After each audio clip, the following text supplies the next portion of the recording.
everyone. Welcome to the stream. Tonight, I'm joined by, at least for now, I'm joined by 3Dub, who is safe and sound in Florida. I confirmed. We went live. And Paige, who showed up while the intro was playing. So I don't know if he's safe in Florida, but he's here. So I have a question. How long did it take in your existence of whether it was Eric Menendez, as we know you, or DJ Eric to realize that Flow Rider was just Florida? I knew that pretty much from the beginning. See, I doubt that. I think there must have been some sort of time frame before you went, oh, that it just kind of hit me. Yeah, no. I knew from the beginning. I knew right away. What are you talking about? Is that a special skill you have? Well, I mean, it's literally the word Florida. Well, okay. Well, if you're such an expert, can you please break down, at the very least, potentially in Flow Rider aspects, Katy Perry's Peacock? We can't break that down. It's too early in the video. Demonetized? Okay. It's too early in the video. Yeah, Eric's full name is Eric Menendez. No, it is not. That is from that's from a. I don't even want to talk about it. It's too early to even talk about that. So, not going to get into that. Jeez. Speaking of, there was so much Milli Vanilli in that first episode of that special. Well, apparently it's because, I don't know if it was both of them or one of them was just loved Milli Vanilli, because I guess that's Milli Vanilli was the big thing. I mean, like, if we're talking like late 80s, it was. I mean, they won Grammys and stuff that got taken away from them, but they won. Yeah, because funnily enough, I obviously knew the whole Milli Vanilli, but I hadn't ever listened to any of their songs until I watched that series. And I was like, oh, okay. And I think I'd heard one of them before.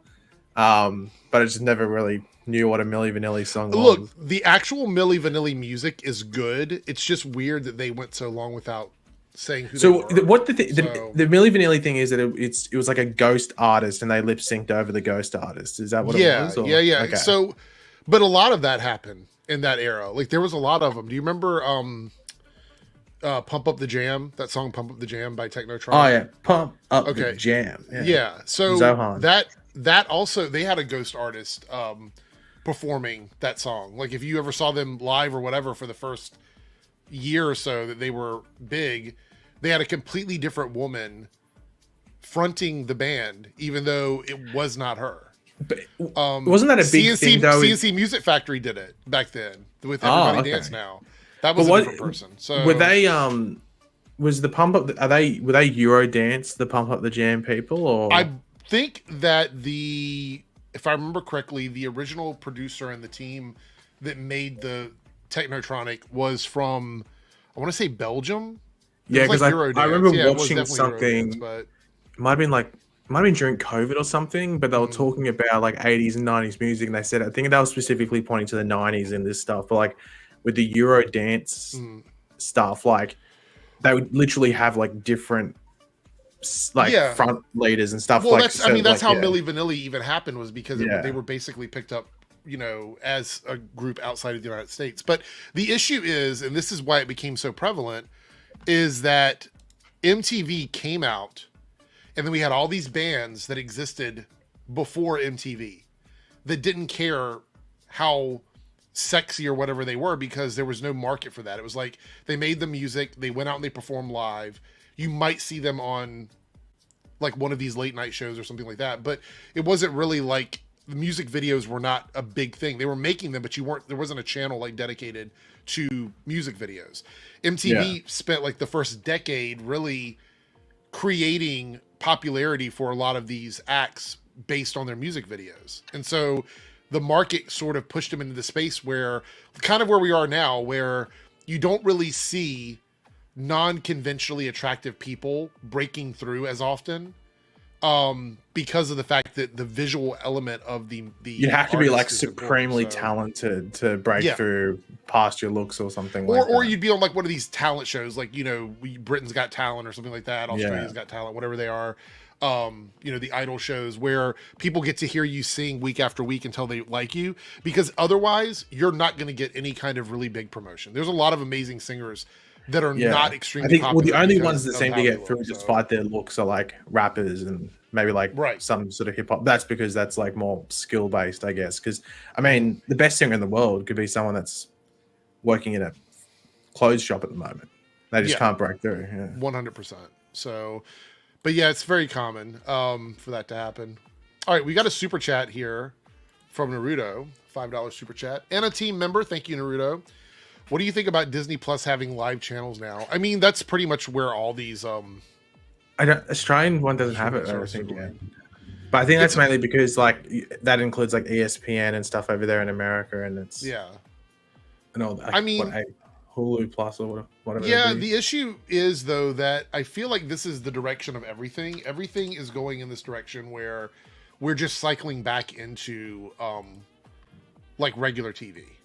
I feel like that's the way it's going. Like, I wouldn't be surprised if Disney adding showrunners back in was so that they could have more like shows like this that fit in this format where they can air them like a regular 30-minute, 45-minute block of time with ads. Like if they're running ads, because I think the live channels on Disney Plus are not ad free. I think if you watch the Disney Plus live channels, they still run Disney ads and Fox ads and stuff like that. Yeah. Well, the thing is that the HBO Max equivalent over here, Binge, that has live channels, but that's because it's a streaming service of Foxtel, which is like the cable provider.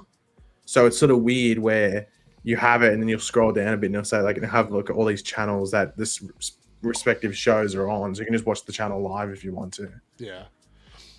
So 3Dub, how's your internet doing? You're like really fuzzy right now. It looks fine. Okay, maybe it must look good for you, because for me, maybe it's just me, Paige. He looks he looks like he is in like a. I was like, wait a minute, is your screen smudged? Did you put like petroleum jelly or baby oil on the screen there? So I don't know. Thank you anyway. This one. Oh yeah, it looks better there. I don't know what it was the other way. It was like freezing up a lot. Hey Cody, how are you? Okay. Hey Anthony, good to see you. Lance called you out, and then you went ahead and started using his picture. So, there we go. I think you're speaking. Seven Place says 1992 convenience store CCTV 3W. So that's funny. 92. It's like Clerks. When did CCTV come into popularity in regards to like a lot of things have it? I don't know, but I do notice that a lot of these TikTok accounts that show like spooky things on CCTV, they're pulling up CCTV footage from like 30 years ago, 40 years ago. So I know I can on a game. If you remember Sniper Ghost Warriors, I can actually hack those. Oh, that's cool. All right, we are going to do moving into our topics, and this is most of our topics tonight are part of this category because we did not have a Monday night stream. We're not going to have one for the next few weeks while we do the after party on Tuesdays. By the way, I remind everybody the after party is on Tuesday afternoons now.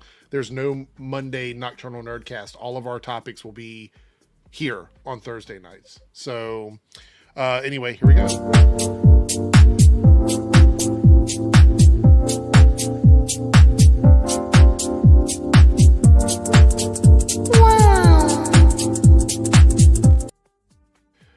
All right, so as you can see, there's a lot of tabs open because there's so much to talk about since we didn't really get a chance to talk about it on Monday. Also, I want to point out a lot of these are just rumors. Some of them are clarifications. A lot of them are rumors. But we're going to go through all of them. And, you know, in the chat, you guys can let me know if you co-sign any of this stuff or if you denounce it, whatever it is. The first one here is kind of interesting. So this is from one of those Instagram accounts right here, which is the small screen, whatever. I think this started out on Instagram, right? Wasn't this where this one came from originally?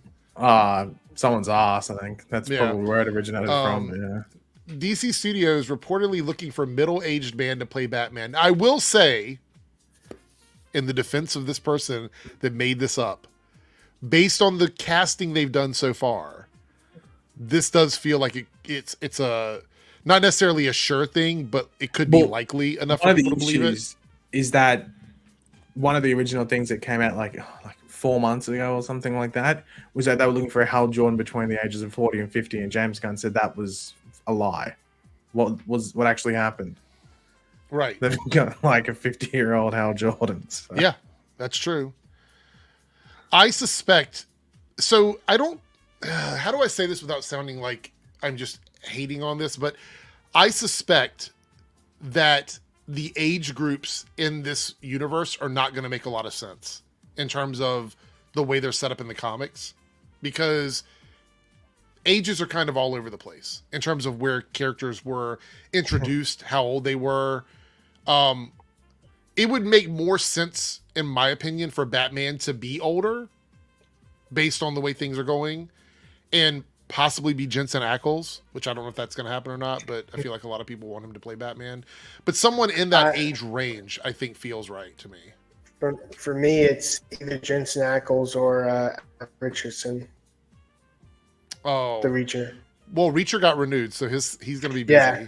He got another season. I'm hoping that he continues the Reacher for like many, many years. Yeah. Well, the show is very well liked, so unless they decide they don't want to spend the money on it. And then Tom Cruise was too short. Yeah. I don't know. I think I used to trust James Gunn, but he's starting to get to the point where he's not being as forthcoming as he was. And I think we're starting to see this is why Kevin Feige is the way he is. This is why other studios don't say so much. Because the more you debunk, the less things you can surprise people with. So if you start debunking everything, then there is no surprises because everybody knows what's happening. I think he's before, like, he's like, I don't think he's like particularly like set in age right now because he hasn't seen any castings yet for Batman. So I think that right now it's any age until he narrows it down. Except if they're going to use older Robins or older or Nightwing or something like that, then Batman has to be older. That's really well. I mean, he's gonna be like 15. Maybe. I don't think they're going to use teenagers in any of the like more hardcore stuff because I think that's a bad thing. So I think what's his name? Oh my gosh, the Robin that's going to be in Batman. How am I forgetting his name? Damian Wayne. Right. He should be like 15 or less than 15. I mean, maybe, but he's not going to be fighting. Like, I don't think that this Batman, this whole Batman universe, this Gotham they're going to create in the DCU is going to be like the ultra violent stuff that we get normally. I don't think it's going to be like that. I mean, there is going to be violence, but I don't think it's going to be ultra violent. So I think my idea, like the balance between the two, I think it should be like Michael Keaton's kind of Batman, where it had its lightness with its dark in a way. If they took the Michael Keaton Batman that we got in the Flash movie, like that version of Batman, and used it in the DCU, I'd be okay with that. Yeah, that version. What about you, Paige? Any thoughts on this? I mean, it's probably. I mean, he says bullshit, but it's probably because they haven't even probably started looking for Batman yet. Like, they probably want to focus on getting Green Lantern up and about, and anything else that's going on there, getting all the Supergirl casting sorted and all that stuff. Like, because the thing is, you wouldn't want to cast Batman too early, and then like you're stuck with him, and then all of a sudden you're waiting 6 months to a year, if not longer, to film, and then whoever you get cast is like, oh, this dude's actually like. And I might post a racist tweet or something. It's like, fuck. Like, I don't know what's going to happen. I bet anyone they're casting now, they're going through their social media like with a fine-tooth comb, probably. I would guess. I saw people wondering why. That's why they're picking like newcomers that might not have too much of a social media presence. So, all right. Next topic is this one. James Gunn has teased a new DCU character in Peacemaker Season 2. Who do you think this is?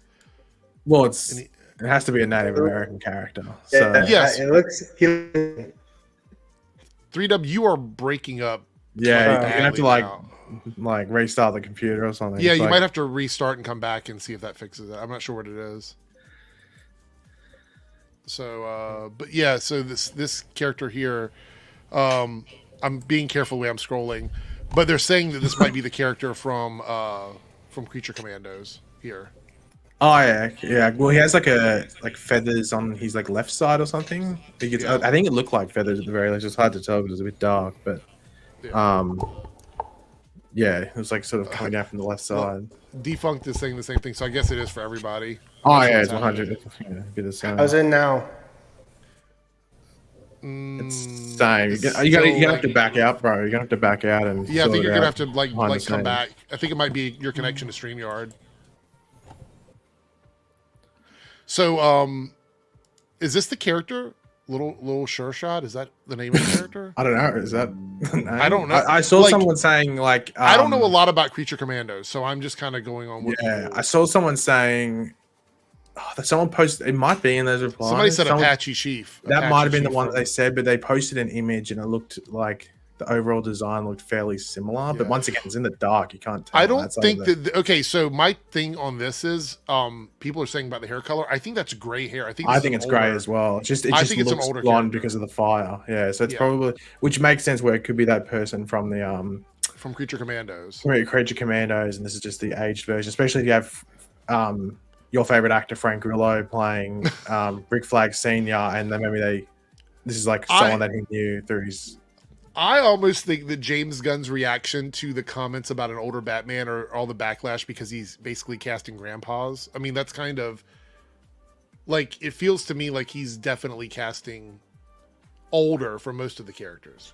Yeah. So it's almost like it was offensive. Bullshit. Like, is it really that serious? I mean, you're posting grandpas pretty much.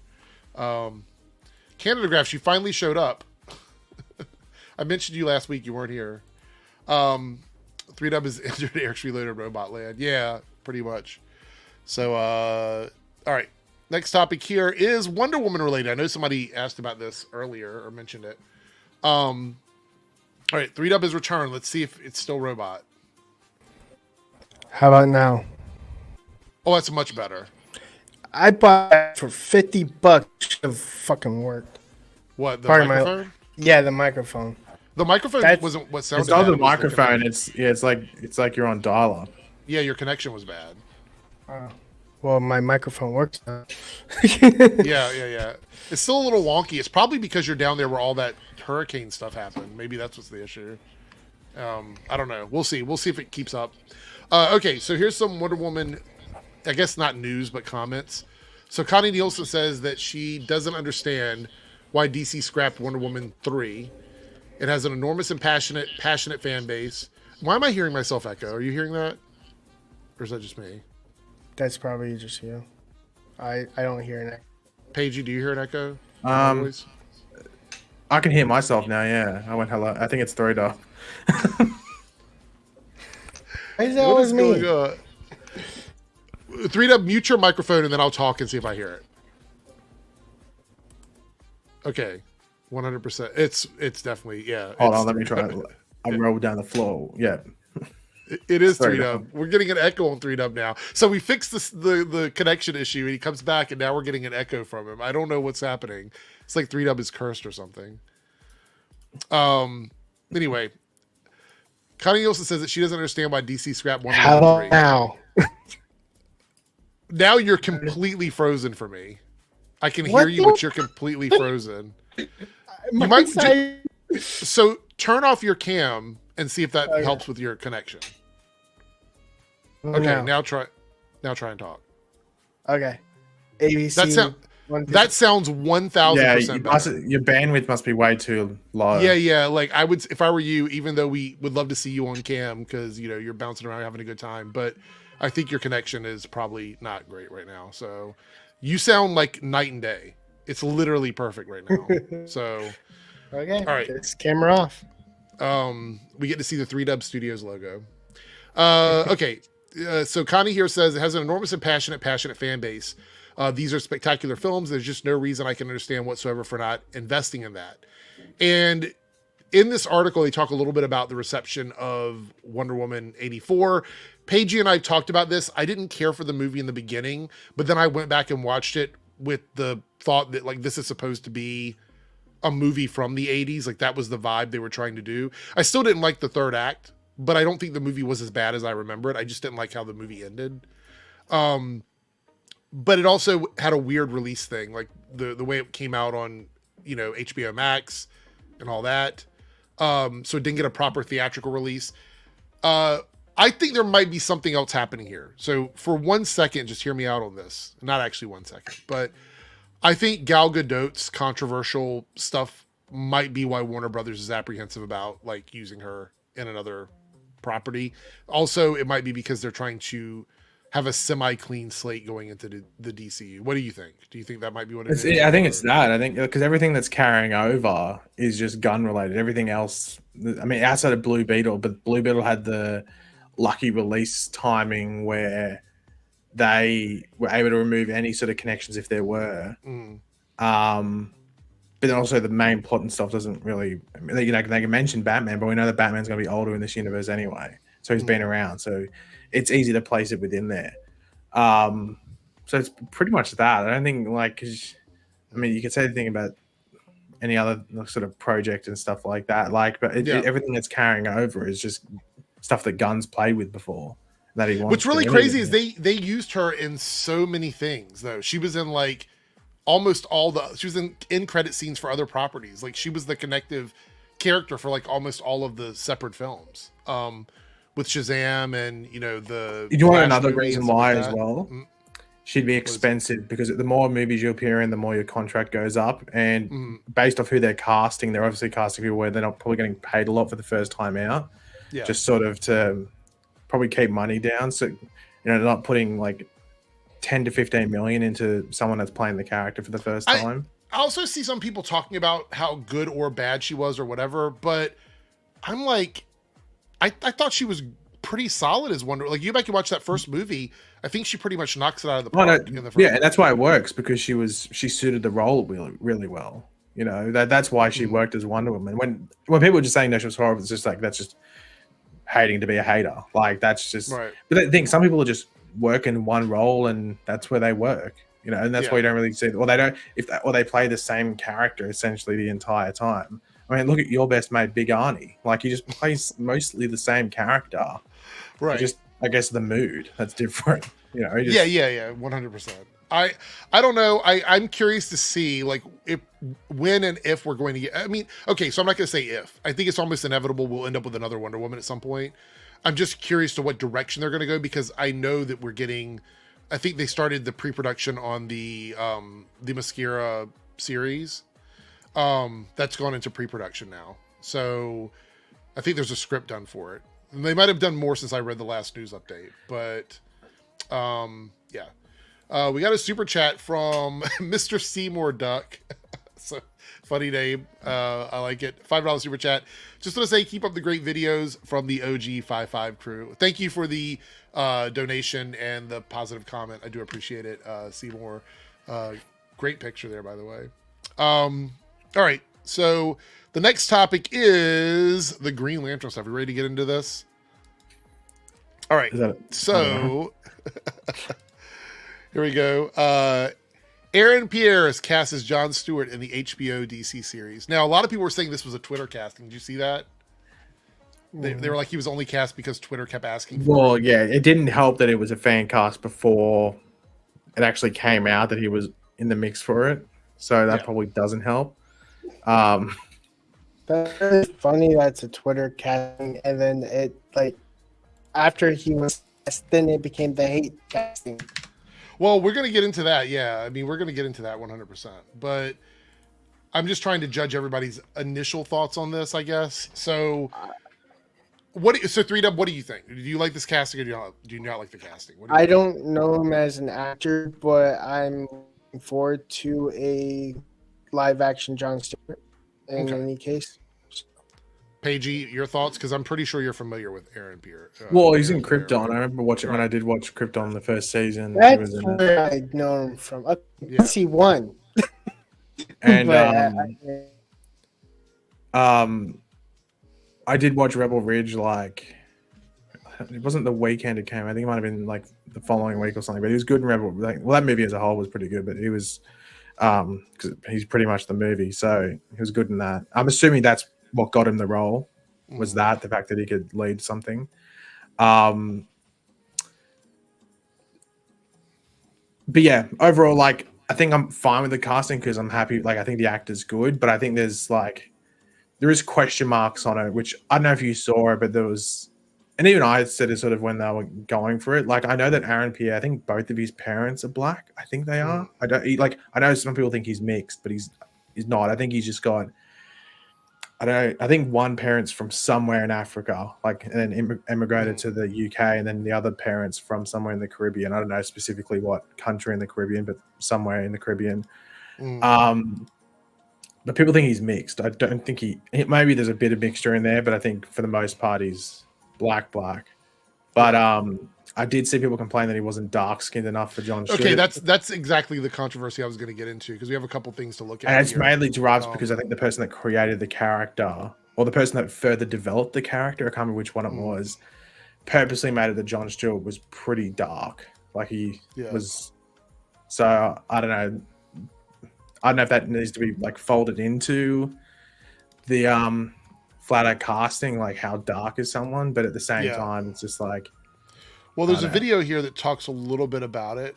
Is he a Jamaican? I knew he was from someone. I know one of his parents was somewhere in the Caribbean. I couldn't remember where though. Yeah, Jamaican. Right. So here's a video that kind of dives into it. Because the topic of colorism, especially within the black community, is one that I'm not 100%. Like I don't know enough about it to really give too much comment, but I will say that it is something that I'm aware of. And so this video kind of talks a bit about it. We're going to watch this clip and then we'll jump back over to the other stuff. Anyway, here we go. Do you feel that Hollywood has a narrow view of blackness? Deadline just announced that Aaron Pierre will be casted as Jon Stewart, an iconic DC Comics character. While there have been a number of people online just celebrating, which this is a huge win, for us to have a strong black lead. There's also been conversations in regards to colorism and the idea of what blackness is within Hollywood.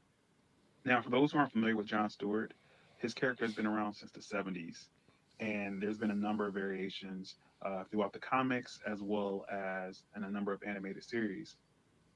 Even with that being said, one consistent thing is that Jon Stewart has always been dark-skinned. There's also been conversations comparing Aaron's casting to when I remember this with the X-Men 97. They made Storm a darker character in X-Men 97. She's also an iconic superhero. Throughout the comics and a number of animated series, Storm was known for being from Africa as well as being dark-skinned. Now let's be clear, Halle Berry and Aaron are phenomenal actors, and that's not in question.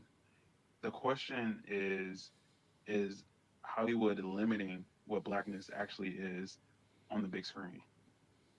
Or do you feel like a win is a win?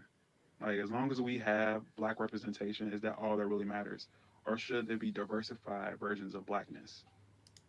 So I don't have much comment on like how I perceive that, because I really don't think it's like, I don't really think I should be commenting on something like colorism in that way. But I will say I do understand his comments about how Jon Stewart looked in most iterations. He has been perceived as a darker character. But I don't know. I mean, is that something that for you guys is like, when you're looking at this, is it important to you for characters to be that accurate compared to like their original versions, or do you not care about it? Like, what are the general thoughts around this? And I'm not talking just specifically about him, but I mean in general, because we have the comments about characters not having red hair and stuff like that. I feel like there's a lot of complaints about the fidelity of like a character coming from that world into live action. I mean, there's a thing about like adapting comics and then straight from the page, which sometimes it's a thing and sometimes it's, they pick the right actor for the job and not the right look. Right. Okay. Paige, it could be the right look. Oh. The person that could be the right, but be a terrible actor. Yeah. Well, James Gunn did mention that he was casting based on like the best person that read for the roles. I know a lot of people were mad about that, but that's what he said. I think this is a casting where I think they had to get the look right just because of the importance of the character, not only just in regards to, I guess, representation within the actual universe as a whole, but also the importance of the character history-wise and stuff like that. But at the same time, it's not like he's mixed. It's not like he's just a lighter skinned dude. But he's also not light skinned either. Like I've seen people saying he's light skinned. He's definitely not light skinned. Right. He's not I don't know, trying to think of an actor. I don't know. Think of a light skinned actor. Just someone random. Someone that's mixed. You know what I mean? I couldn't think of it. I get what you're saying. Yeah. But I don't know. It's one of those things. It's just because the guy that was alongside him, I thought was actually a really good pick. I think you pronounce it Stefan James. I don't know if it's Stephen James. It just was. I saw a lot of people up for the role, so I'll have to go with whatever it is that you're saying. Yeah, he's in. Let me see if I can find. I think he might be in that movie that Ray Fisher's in, that piano lesson movie. I think he might be in that one, but he looked like a better pick for the role. The only thing I wonder, because he's meant to be filming a movie in Australia. Yeah, I know it's Stefan James. Like that's it. I'm not sure. I don't know if that's how you pronounce it exactly though. Hold on, let me see. Here, I got a picture of him. Let me pull it up. Yeah, but he's filming a movie down here in the next couple of months, and I wonder if it was too much of a closeness to it. It was too much because they're meant to be filming Lands right at the beginning of next year, so in 3 months or something. So I wonder if they're worried about just exhaustion from. Here we go. So this is the guy you're talking about here, Stefan James, right? Yeah, he was apparently these were the. Well, yeah, there's even an article there from the Hollywood Reporter that they were the two ones that were.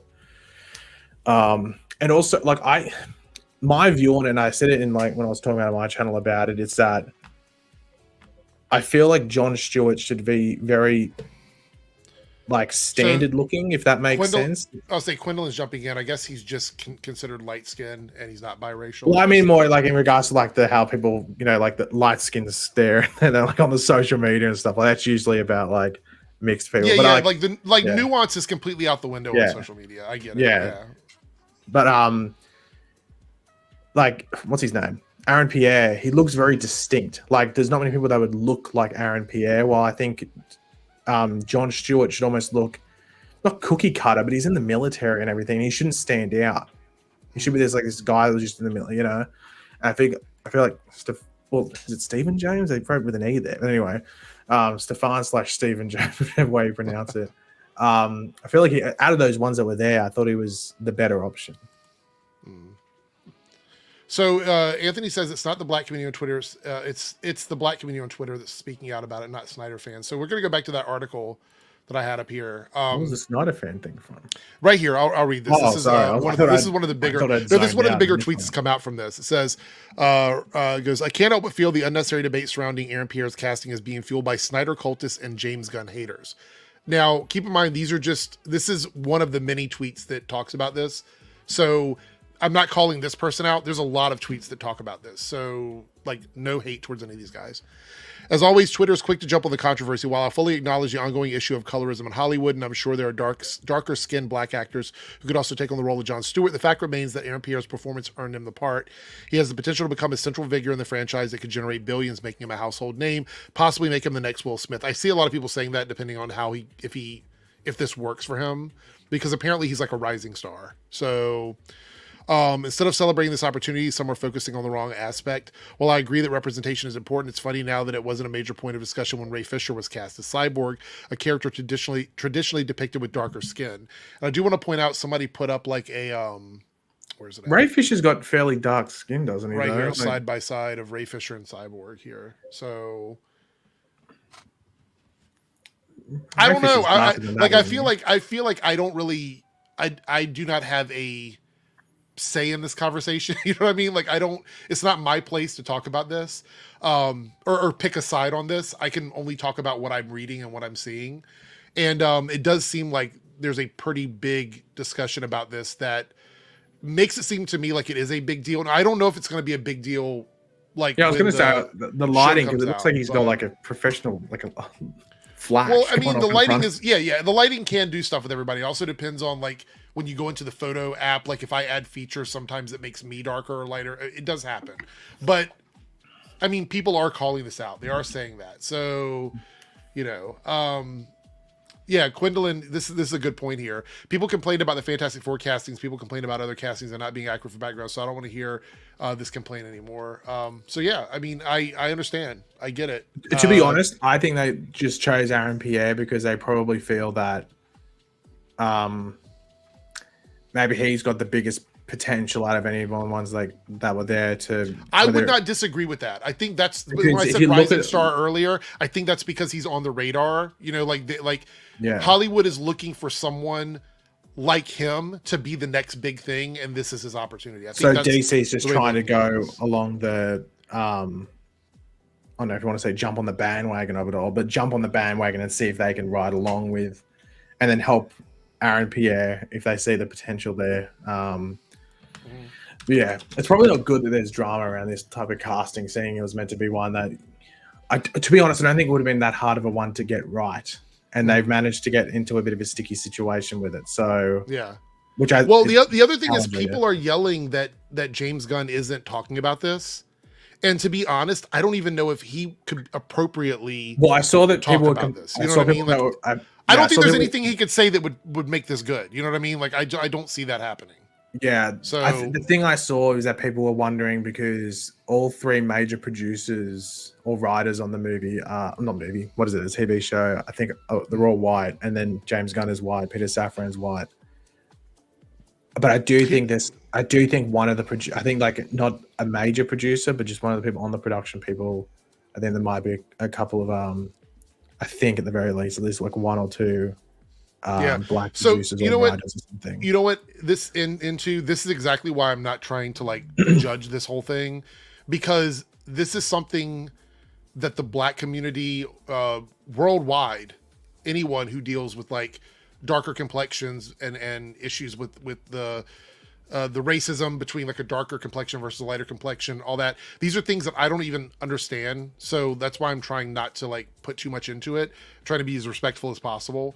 So that's why I'm just giving takes on it and not totally saying too much. But I do appreciate you guys in the chat. I'll tell you what though, people of color in the chat that are chiming in.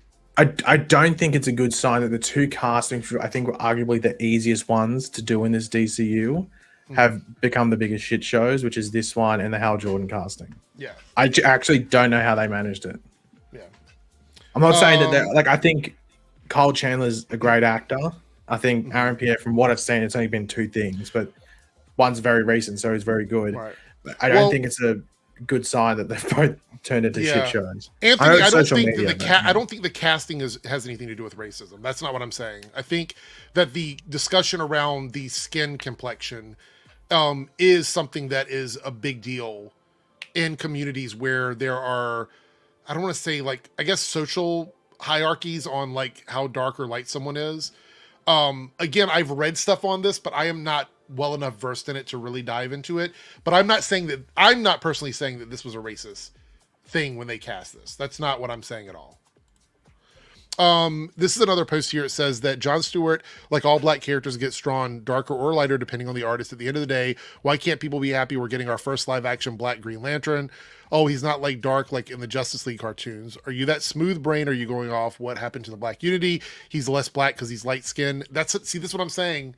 This is something that it goes deep, and I don't know enough about it to like really discuss the nuance of this. So I would love to hear if there's a podcast where a group of people of color are talking about this. I would love to hear what their take is on it, because I feel like I could learn a lot. I think the most important thing, obviously, because they're going to stick with the it's not like they're going to go to Twitter and go, oh, okay, let's change it. But I think the most important thing they can do now is in the show is represent the character as well as possible now. Seeing that they've like, maybe, that's the only thing that they can potentially do there. But yeah, Quinlan says it's an internalized thing in the Black community going back to the slavery days.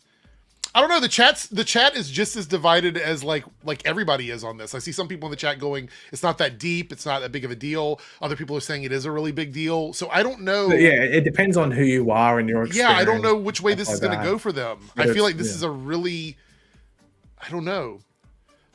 Jody talked about it last night. Okay, Chris, I'll check it out if it's a stream that he still got up. Anyway, let me know in the chat, and if you're watching this on playback, let me know what your thoughts are on this. Something funny though. It was What was that? Oh, what was it? I'm trying to remember who the actor was that they put on the thing. They said like James Gunn has announced DC's Black Lightning or some white guy. Had like 10,000 likes or something like that. I can't remember. Wait, hold on. What are we talking about? Like, it was a joke. It was a joke. Okay, gotcha. I thought it was something real. I was like, wait a minute. No, it was on Twitter like yesterday. Like shortly after that news came. I think the news came out yesterday. Yeah, 100%. Yeah. We're moving on, Zai. I just wanted to get everything out there. We do have a super chat here. And then we got the next topic. It is Green Lantern related, so don't worry. We're still going to talk about the lanterns. Naruto here with the $5 super chat and a team member, and this is for Paigey. Paigey, did you see Netflix released a Menendez Brothers documentary like we the Limit series came out? So there's another one on Netflix. I haven't seen this one myself. It's like a documentary. I don't think it's a series. Yeah, you said documentary.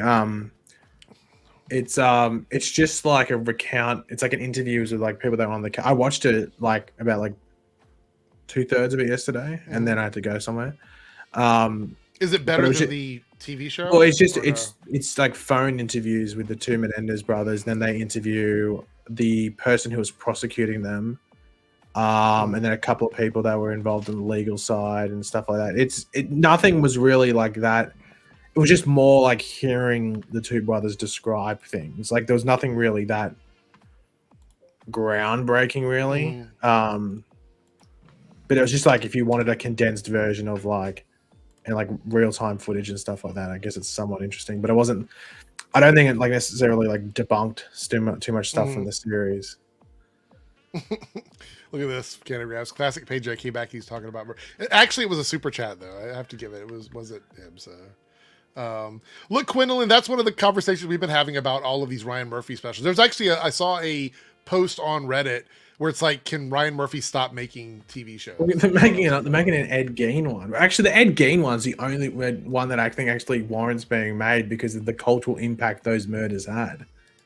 Well, yes, and also I will say that I think people are just tired of true crime, but it does make a lot of money. I think that show was like #1 for like a couple of weeks. Well, they got there's two. There was the Menendez one, and then they had the Aaron Hernandez one, and the Aaron Hernandez one is like.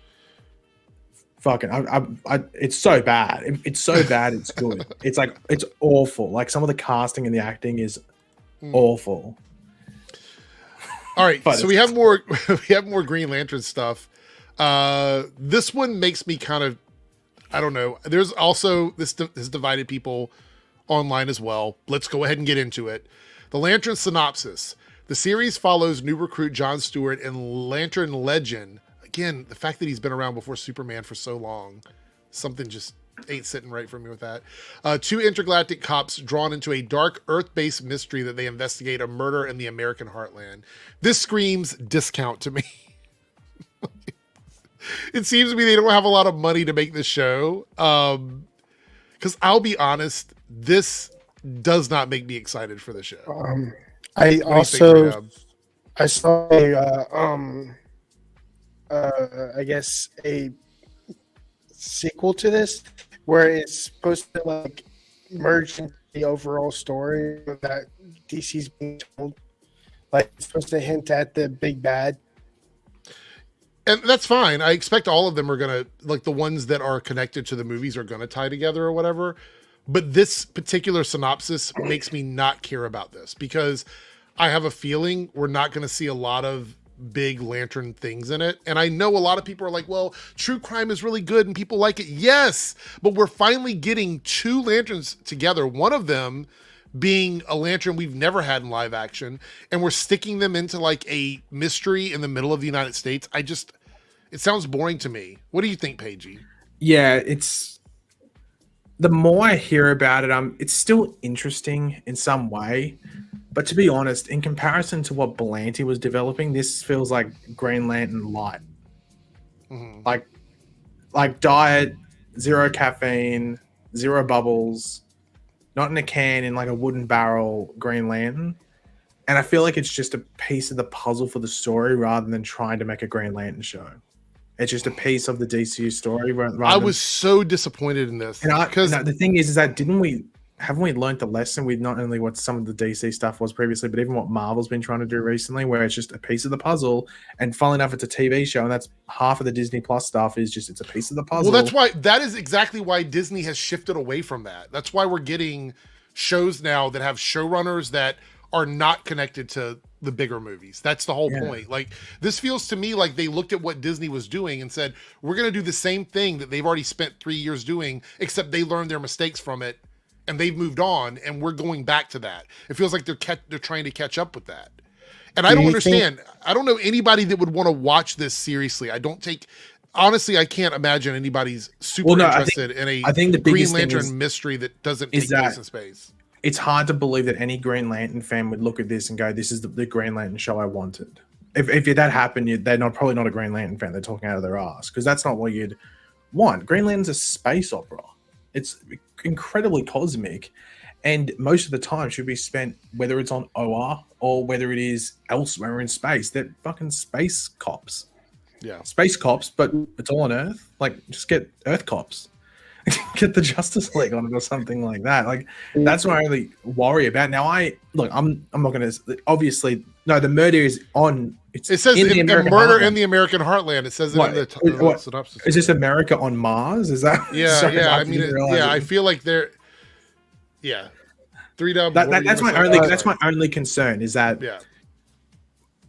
Because we had that Green Lantern show in development for so long, since just before COVID or something. So essentially for borderline 4 years, nothing came from it, but everything from it sounded cooler than what we're hearing about this. Yeah, I agree. That's my only issue. And we had anthology stuff, all the different things there. So that's my only worry. Now, do I think we're going to get a well-made, well-acted, well-directed, all that stuff? Yeah, because everyone involved has a high pedigree for the most part. So that's I'm not worried about that, but it's just whether it's for this to be the first Green Lantern thing we are getting since the Ryan Reynolds movie. The biggest issue with that movie, I know everyone's concerned, no, it's fucking ass. I think that movie's fine for what it is, but Green Lantern as a lore-based thing, it's so deep, you have to give it the time. And just focusing on the American heartland and a murder, you're not even going to dive into any of the Lantern Corps stuff, I'd assume, if that's the main story. It's just we're chilling on Earth. I think we're going to go to space in this show. I'd be shocked. I'd be shocked if we didn't. It'd be, what's the point of making the show if we don't? They'll probably do something where at the beginning we see them in space, and then maybe the last episode they go in space, but the rest of it's going to be on Earth, 100%. Yeah, that's my only worry, because the Belanti show sounded so cool. Sounded so cool. This show just sounds fine. But fine shouldn't be good enough for the first Green Lantern thing in borderline a decade and a half. So 3W, what did you think about this? I really hope I can remember what I was going to say. Do you think that if they start TV shows being introduced with the plot of the movies, and unlike how the MCU started with movies and then went into TV shows, which was out of character for them, do you think that DC is doing there with they're starting with TV shows? And I think this is a mistake that way. To what you're asking here, I think it's a mistake because we know that Kyle Chandler, Hal Jordan, doesn't have any movie contract. So his only contract is with this TV show, which tells me that we're probably not going to see much of Hal Jordan in the DCU. And unless Aaron gets a movie contract, I don't know if we'll see him in the movies either. It seems like that Guy Gardner is going to be in the movies, obviously. We don't know if he's going to be on the show or not. We have no idea. I don't think they've mentioned if he's going to be on the show or not. So I think it could be a problem. I think it's a mistake. It's backwards. Marvel learned their lessons. Okay, so as much as I think The Marvels was a fun movie and I enjoyed it, there's a lot of issues with The Marvels. And I will say one of those issues is that they headlined the movie with two characters from TV shows, and it made it feel like it wasn't special like the Captain Marvel character was, that people have been waiting for a sequel. And although I did enjoy the movie, I do believe deep down inside that a lot of the issues that people might have had with that Marvel's movie is trying to rationalize how those characters worked in that film. And it just didn't seem, it didn't feel natural. It didn't feel like a natural progression for those characters. And when you have these Green Lantern characters that are starting out on a TV show, bring them into the movies might be good, might be a good thing, except you're getting rid of Hal Jordan, probably not going to see him in the movies. And like Jon Stewart, if we see him here in this TV show, he's going to be running around doing detective work. So what, are we going to bring him into the movie wearing jeans and a t-shirt? And then he's flying around in his Lantern suit with no character development on how he got there? How are you training Jon Stewart as a Lantern with this? It's like some Mr. Miyagi shit. Wax on, wax off. Like, I don't understand. But yeah, I do hope that they won't be like in their like human form like the entire show. That would be extremely boring. You're giving me a migraine, Eric, because I completely forgot about that point. They're gonna have it where like 90% of the time they're walking around in a jacket and jeans. Mm-hmm. I really hope they don't do that. I didn't even fucking think about that, and they will. They'll have a jacket and jeans. Well, because they have to blend in. They're investigating something in on the Earth. Yeah, episode 1 there'll be a fight scene. There'll be like a good fight scene. They'll use a bit of the budget there. Whatever it is. Chris says the Mr. Miyagi shit would be dope. I mean, that's really the only way they could do it, right? So this is my look. Let me cook with this for a second, and you guys tell me if I'm wrong here, because I've taken a couple of L's now and again, but not usually. So, okay. But I believe that what's going to happen is Jon Stewart is going to be saying, "Why are we doing this? Why aren't we out flying around in space doing space stuff?" And Hal Jordan is going to pretend like, "Oh, it's because we have this, that XYZ to do." And then at the end of it, all of a sudden they're going to have a battle with something where they have to use Green Lantern powers. And he's going to be using the things he learned while investigating on Earth. And it's going to be like, see, it all came together. And then Hal Jordan is going to get killed off or something. This is going to be like the verse of what Tony Stark said in the first flight suit, where he's like, sometimes you got to run before you can walk. Well, this one's you got to walk before you can run. Yeah. Yeah, 100%. Anyway, I'm not happy about this. I'm not going to poo-poo it yet because this is just the synopsis, but I can guarantee it is going to be a show where we're not going to see them doing much for most of the show. And it's going to make me question why it's a show and not a movie. Because, like, how many, is this going to be like 6 or 8 episodes? I don't even know. You know what I think it's going to be like? I think it's 10. I think I know exactly what the show is going to be like. It's going to be like Watchmen, the HBO Watchmen. Oh. Never saw that one. Yeah. Which was a great show, but it was very like... It didn't have a lot of superpowers. No, yeah, it was like, very of all the characters DC could do a grounded story about, why did you pick Green Lantern? You know what they could have done with this? They could have done a Green Arrow story with Hal Jordan. They could have done that. Made it Earth-based, had Green Arrow doing his Green Arrow stuff, Hal Jordan's flying around doing the Green Lantern stuff. There's a million DC characters that could have been done as a grounded story, but they picked Green Lantern. Wasn't that story already told in Arrow? Well, not with Green Lantern though. We need a proper Green Lantern. Well, Jon Stewart-ish. Yeah. Yes, I understand what you're saying. All right, you guys see this here? Zachary Levi thought his Shazam role was his ticket to being the next Rock or Chris Evans, but it didn't happen, and he's bitter about it. Well, to be fair, I think he has a point, mainly just off the fact of who else was auditioning for it. I think that's like where I would be like, okay, well, I can understand that, because there was a lot of actors that were approached and or went for it, which is funny because he didn't even audition for Shazam. He auditioned for Freddy. Yeah. And then they went, hold on, we'll just make you Shazam. Look, straight up, as much as I think he's made so many mistakes in his career, I think he was really good in that first Shazam movie. To be completely honest. I also thought he was really good in Chuck too. That's the thing is a lot of people knew him from Chuck, and so they were kind of heartbroken that he's kind of fumbled the bag so badly, because they really liked him. And so, you know, so many decisions kind of baffled me with the whole Shazam character that I don't even know how they would have done a third film based on what they did in the second movie. The other issue is that at a certain point, wouldn't it make sense for Zachary Levi to go away and for the actor that played, what was his name, Ashton? Was the guy's actor name? Asher? The younger one to play, yeah. Why did he would have eventually moved up to play Shazam, because that's what happened with Mary. So it made sense, right? Because my issue with Shazam in that second movie was that he was acting younger than the actual teenager was acting when he was Shazam.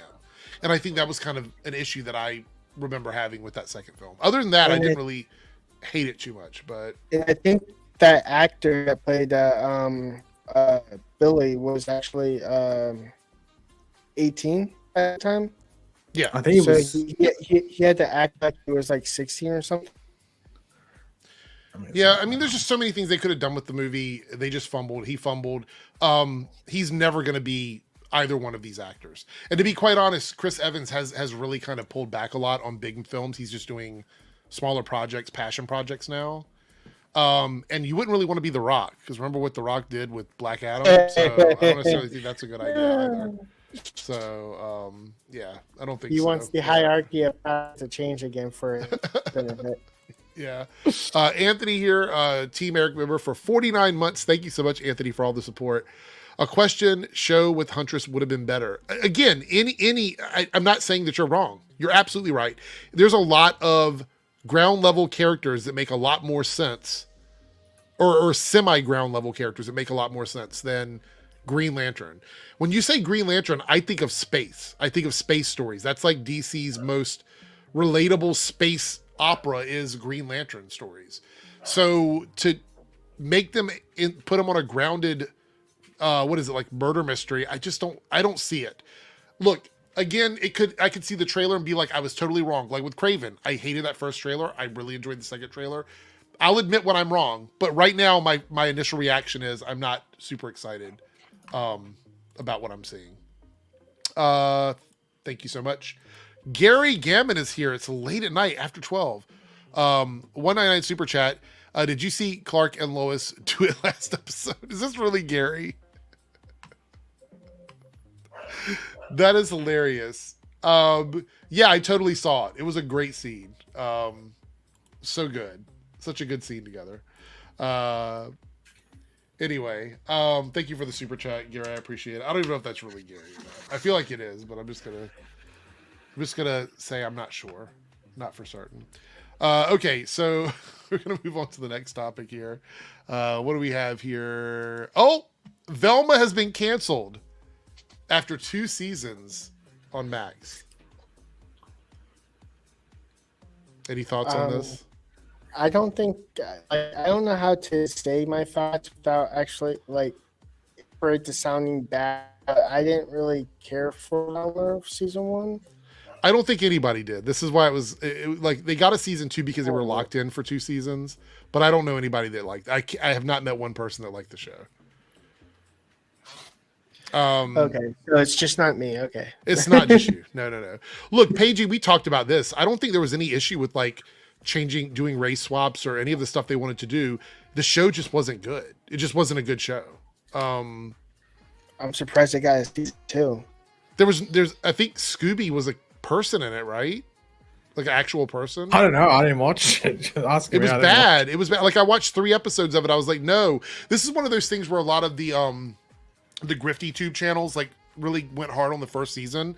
And then the second season came around, and I think they talked about it right when it came out, but they stopped because this was one of those shows that literally nobody was watching. Like, I don't know anybody that watched season 2. I had friends that watched season 1 that didn't even watch season 2. So to me, I was like, it's a done deal. You know what I mean? Like, I pretty much saw that this wasn't gonna continue. I was absolutely shocked that they even put any effort into season 2, to be honest. But the fact is that they got through their second season. I think season 2 wrapped up. Somebody said it wrapped up the story. So I guess at least people got some sort of a ending for it. Anyway, Cody here with a member chat for 57 months. Thank you so much, Cody. They're very likely doing the Manhunters for Green Lantern. Yeah, I mean, that's a possibility. It's the only storyline that makes sense if they're going to involve the Green Lantern ones. It's the only storyline that makes. If you like, if it's Green Lantern centered, but also it leads to a larger story in the DCU. It's the only thing that makes sense. There's more than one Manhunter. They're different. Manhunter. Yeah, you're thinking of Martian Manhunter. This is a completely different. It's like a group. So okay, so I'm thinking about something cool. Manhunter isn't cooler than Martian Manhunter, I think, but it's just about how you do it, and like once again, it's about lore. You got to set up the Guardians, whether they involve the Yellow Lantern Corps as well in there. I don't know if they just sort of disconnected for a bit, or if it's a reveal later on. I'm not too sure, but I think you got to build up that lore. Like that's why I think I don't know if they're doing Manhunters. The only thing I can think of is that they're in the thing, but they don't learn about what they actually are until another project, whether it's a Green Lantern movie or something like that. I feel like this season, the first season of Green Lanterns, whatever it's going to lead into, is a prologue to like everything. It doesn't feel like a show to me. I really, really need to see what the actual show is going to be, like some sort of trailer or something, because right now to me it sounds like something made specifically to lead into something else, and that's something that Marvel is trying to get away from. So I don't like that DC is going into that. I kind of wish they would stay away from that. Anyway, all right, next thing we're going to talk about is this is for Paigey. It's Bo DeMeo here. Why is he doing that? Oh, it's because he posted the photo. I thought this was another account posting it. Yeah, no, it says, hope your Monday is kicking off right. So that was the beginning of the week. We're going to use that on Tuesday, but I thought it'd be better to save it for Thursday. So I wonder if he's still waiting to see if your Thursday is kicking off right or not. I'm not totally sure. Yeah.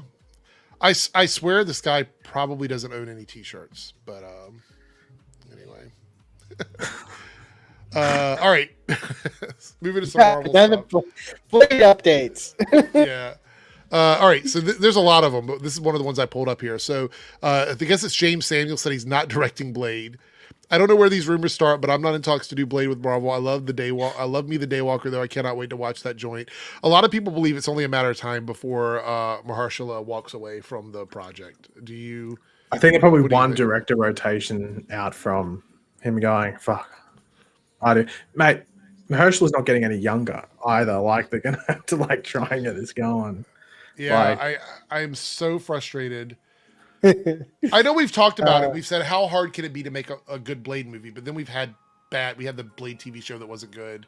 We had the third Blade movie that wasn't really good. So there are opportunities to get it wrong, but I think that this has just been one of those ongoing things that I just cannot rationalize why it's been so difficult for Marvel to pull this together. If that makes any sense. What's funny is it made me flash back to the car ride with Deadpool, where the original goes, "I'm just going to be one Blade," and then Deadpool just looks at the screen. Yeah. Well, a lot of people are saying that that's kind of the inside joke, is that there is only going to be one because of the fact that things are as controversial as they are now with all this. I don't know, man. I want the movie to be good, but holy shit, it is taking so much time to make this movie come together. I don't know. Are they still on how they going to introduce vampires? They're just going to make it so they've been around, but they've been hiding out all this time. That's the most logical thing to do. It's like the Eternals. I mean, vampires are folklore, so they could easily just be remember all of those times that they told you that vampires were real? Well, they were. That's what they'll do. I don't see how hard it is to make a Blade movie. You know what? After the first couple of times, I'm like, let them cook. Mahershala knows what he's doing. Let him cook. But now it's been how many rewrites now? How many changing of hands? It's just been so many. I don't even remember anymore. All right, Mephisto will reportedly have a minor supporting role in the Disney Plus Ironheart series. Take these with a grain of salt. kind of situations. I feel like this is popping up because of the mention of Mephisto and Agatha. That's the only reason I think this is even popped up. So. Well, I mean, these are people that get their scoops from the same setup. It's like Daniel RPK, My Time to Shine, Bring Me Some Toast, The Coffee is Hot, like all these stupid accounts. Discovered. Right, basically. But yeah, I don't know. I'm excited for Ironheart only because there's a couple of actors that I'm really happy to see on that series. But this one feels like one of those shows where what the fuck is going on? When did they finish filming this, Paigey? Wasn't it like 2 years ago? I feel like it's been forever. This wrapped up filming. Well, yeah, it was like one of those ones that got shortly going. Like, I think, wasn't it filming like around the same time as like Black Panther 2? I think like so. Shortly after that, like she did that Black Panther 2, and then they jumped into this like not too long after. Yeah. We do have a super chat from Naruto here, $2 super chat. Thank you. He says, I watched season 1 just to form my opinion and stopped. I'm guessing you're talking about Velma. Yeah, I mean, like I gave it a shot. Only because I like to see when you do like a race flip or a gender flip or something like that, I like to see what because my thing with that is if it serves the story and it makes sense, for me personally, I don't care about any of that. I think it's fine. Really is just what whoever's making it and what their voice is and all this. But on that one, none of that mattered. Honestly, to me, it was fine. I just didn't like the show. I don't think the jokes were funny. I think they went so far to the left of culture that they went to the right. It's like they Velma. Yeah. They went so far left, they went right. Yeah. They made like what was it like they avoided making Shaggy a stoner because Shaggy in the show is black, and they thought making right. And they didn't want to like perpetuate black stereotypes. Yeah, stereotypes. But saying that means that. But the thing about it is though, here's the solution. If you didn't want to do that, then if you wanted to avoid that, it would have made more sense to just not make him a black character. Because that's what Shaggy was a stoner. That was part of his identity. Like it's like the in joke that it was a kid's show and there's a stoner, and they'd always make little in jokes where there's smoke coming from somewhere. Right, but of course, fucking munchies. But of course, this wasn't even a kid's show. It was meant for like an older crowd. So yeah, they could have gone full on and just made that Shaggy was this flat out stoner all the time. Yeah. Anyway, it's fine. It's canceled. We don't have to worry about it. So, #, cancel culture. Yeah, exactly. What's that little? Go back. Yeah. So on you see the speech bubble with the comments thing. What's the little play button? Oh, I have a thing where I can just push play and it will read all the tweets to me. Oh, okay.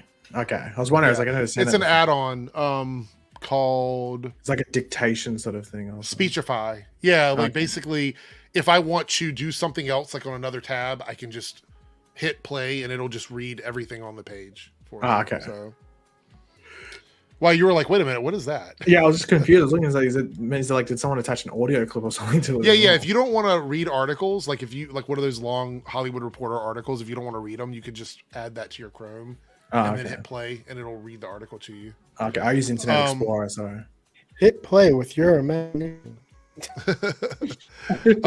Jessica Jones will reportedly be teased in Daredevil Born Again. This is one of those ones where I feel like it's a safe prediction.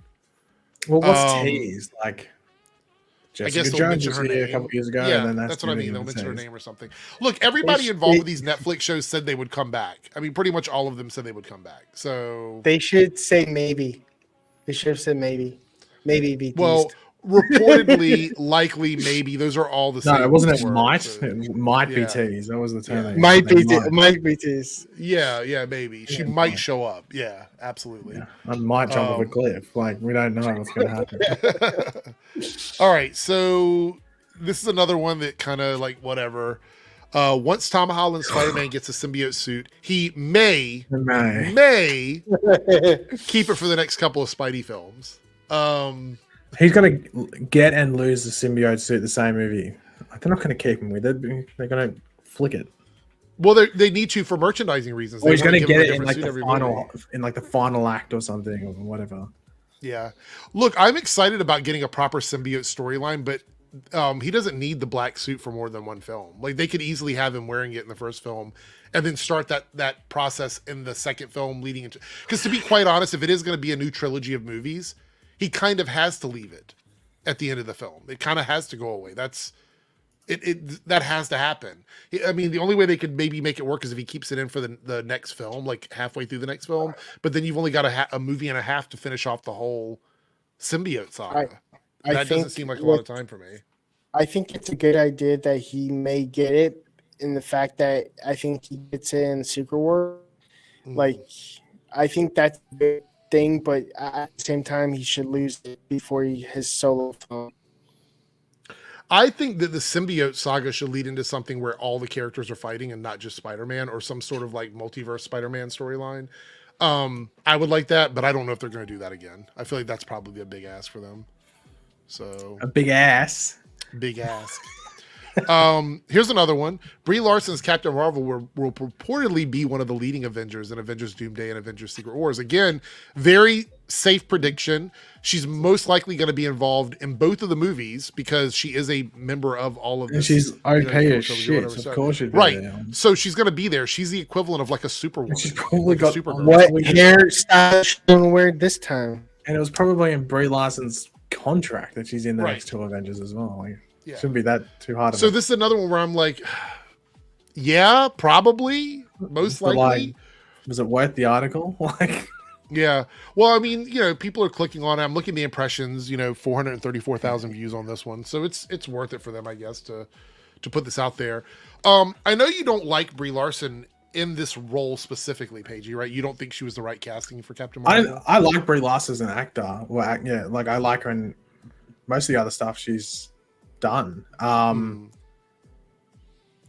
But I just don't. But the thing is that I think she's a miscast, but I think she still does a decent job, which shows that she's a good actor. So, right.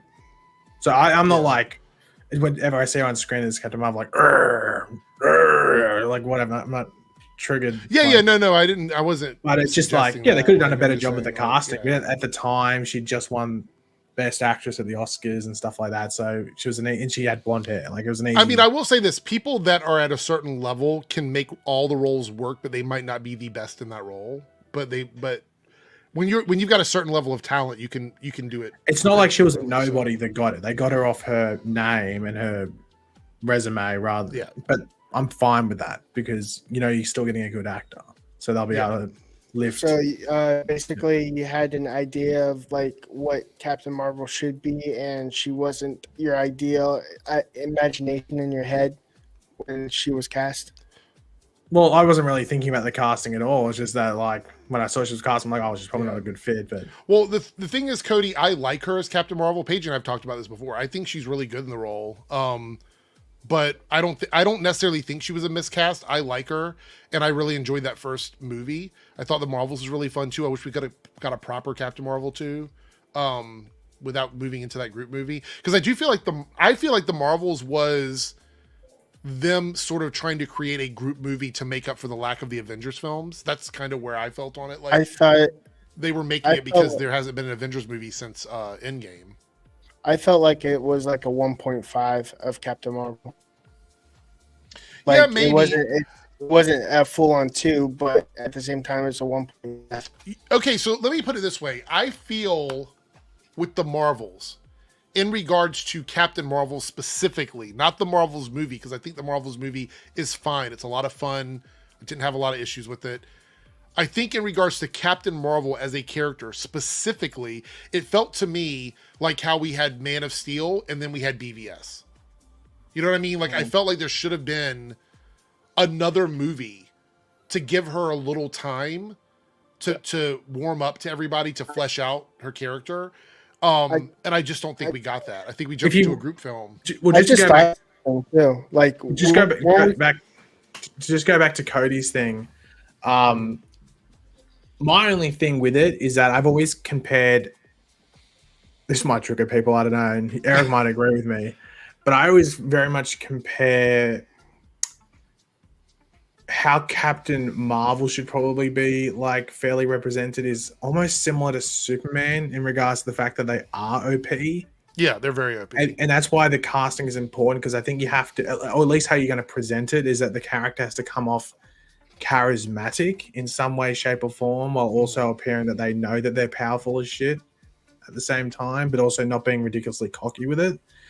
And I think in the first movie, she just didn't really, and a lot of the trailers and stuff just didn't present it that well. But at the end of the day, I don't think Captain Marvel is that interesting of a character anyway. So that's why I didn't really kick any stones or kick any rocks over it. I'm like, well, I don't think the character... And to be fair, it's a character that has a lot of potential, but I don't think she ever gets the good writer in the comics. They always like the good writer wants X-Men, the good writer wants Spider-Man, the good writer wants, whatever. But no one wants to spend time on Captain Marvel. Right. Or at least be consistent with how the character should be portrayed or whatever it is. I think it's because that she's changed so much in a short amount of time. I think that's kind of the other. Well, yeah, because the character was never always Captain Marvel. Like there was the Miss Marvel days, and then all that stuff. Would you say that to take your example, Man of Steel and Batman v Superman, those are two different franchises, right? They have a different name. Like they're not like Shazam 1 and 2. Well, that's what I'm saying. I have always been on the side of like we should have gotten a second Superman movie that allowed us to really lean into Henry Cavill as Superman, because we only get to really see him as Superman at the very end in the third act of Man of Steel, and he kills someone. You know what I mean? And there's all that destruction. And I think a lot of people said we wanted to see a more hopeful Superman. Hold on, isn't there a clip? Didn't you upload a video on your YouTube channel of a reaction of you in the theater getting up and cheering when he killed Zod? No, I did not do that. I swear. That's not true. I think it's called true.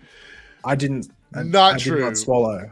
So instead of getting that, though, what happens is we jump into BVS and we're told that Superman became a beacon of hope. But we never saw that as viewers. Although they do a montage of but it's also I guess after he's become the beacon of hope anyway. So. Well, they showed him flying around, like people were like worshiping him and stuff, and we see all that, but we don't get that movie to show that, and that's what I think the issue was with Captain Marvel. Took part in destroying Metropolis and killed a guy in front of a kid. Yeah. So my issue with Captain Marvel specifically is it's kind of similar in a way with Man of Steel, where she's a little stoic and not super relatable in that first movie. They try to do that with her, but she's not. And she spends a lot of time with Nick Fury and doing a lot of things, but the world doesn't get to see her, right? She is like a mix of Superman and Green Lantern in my mind, because she protects like stuff in space, but she's also like a character that's supposed to be protecting the Earth as well. And so we needed more time with her on Earth being relatable, because you see we go into Ms. Marvel, right?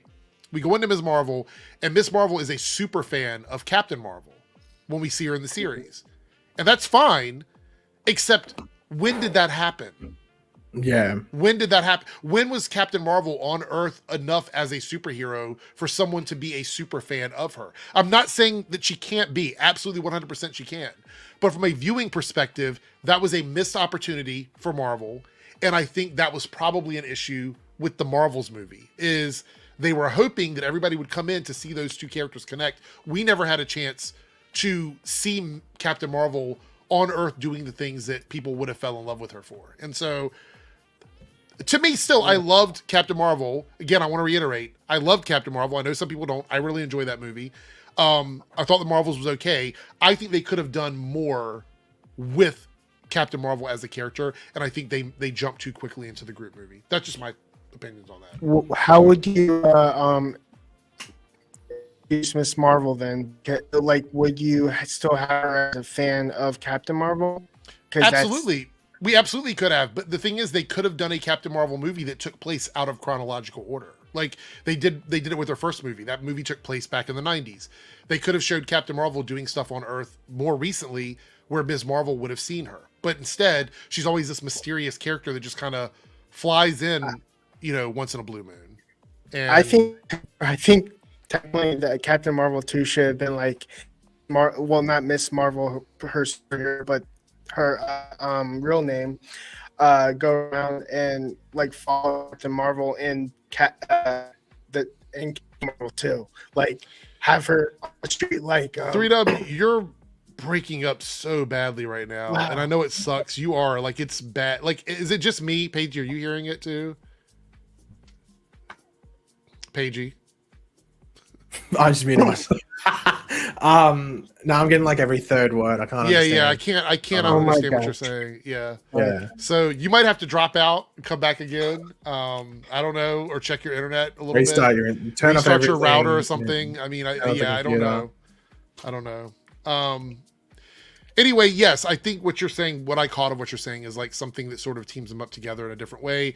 I agree with that. I think that would have worked. I think putting the three women together was fun, but I think the issue was that there wasn't enough material there to lead into that to entice the audience to go into it. I think Marvel overestimated the importance of the TV shows, which is why we're getting Daredevil, and a lot of other shows are not going to be connected to the films. So anyway, all right, let's move on to the next topic, which is Marvel Studios wants to keep Hugh Jackman as Wolverine for as long as they can. This is another trust me bro source. I mean, do we have to even waste time on this one? Like that, just a guess. Like no, absolutely. I just wanted to get your take on it. I just want to see if it's just true. I've seen like 24 probably different variations of the exact same tweet or hashtag report or scoop since Deadpool and Wolverine came out, even before it came out. Like, I mean, I flipped over. I was like, I like Hugh Jackman now. I think he's really good in this role. You're in the minority. You're in like the vast minority anyway. I know, like, but I mean, this convinced me. Like, I was like, it's just that's where your opinion lied. I think it was the suit thing. Maybe that's what it was all along. Maybe it was just they never put him in the suit. Maybe that's why I didn't like it. All right, here goes. Marvel Knights reportedly has a really exciting idea for Moon Knight season 2. Oscar Isaac will return as the main character. Do you want to hear my really exciting idea for Moon Knight season 2? Mm-hmm. Be good. Did you not like the first season? I think the first episode is really solid. It just gets like less interesting as the show goes on, and then just turns into like a kaiju fight at the end. And Quinlan says, "No, we don't need a season 2." I really couldn't care if Moon Knight got a season 2 or not. Like it lost me by the end of it. The only interesting thing about Moon Knight was him in the suit. The suit was great. Anything outside the suit was boring. The two suits were great. I didn't have an issue with the suit. I think that the kaiju fight at the end was a choice. I was like, all right, so like, what are we doing here? I think that the show also was very Venom coded with the voice speaking to him in his head and everything and all of that. There was also some creative choices I didn't like the afterlife, how they portrayed that and everything. Overall, I think the castings were good. It's just that the execution it just fell into the same period problem where had no show run. It could have been a movie. It could have been a 2-hour movie. It was in that period of Marvel where it wasn't one of the ones that they tried really hard with, like with WandaVision and Falcon Winter Soldier, because they were starting the Disney the service off. Yeah. So just Yeah, Chris, I agree. I think the personality changes were interesting. Matt says Moon Knight was incredible. Incredible. There we go. Fuck. Eric, I have to ask you, do you have any songs stuck in your head at the moment? I've got one, and I like the song, but it's just I can't stop in my head. It's just I'm afraid to even ask you what the song is. No. It's like that little bitch a diva, fucking leave. Oh my god, my life is. It's stuck in my head, and I can't get it. It was okay. So to preface, Kid Leroy did the Australian Super Bowl entertainment or whatever, and the radio station that I listened to played him all day leading up to the game. He doesn't even have that many songs. Like how? No, they played it on from it was I think 10 a.m. to 3 p.m. And then with them talking. What, the same 4 songs over and over and over again? Well, no, they just played some songs that I hadn't even heard from him before, and then people could call in and say, so there was some songs they played 5 times because people went, play this song.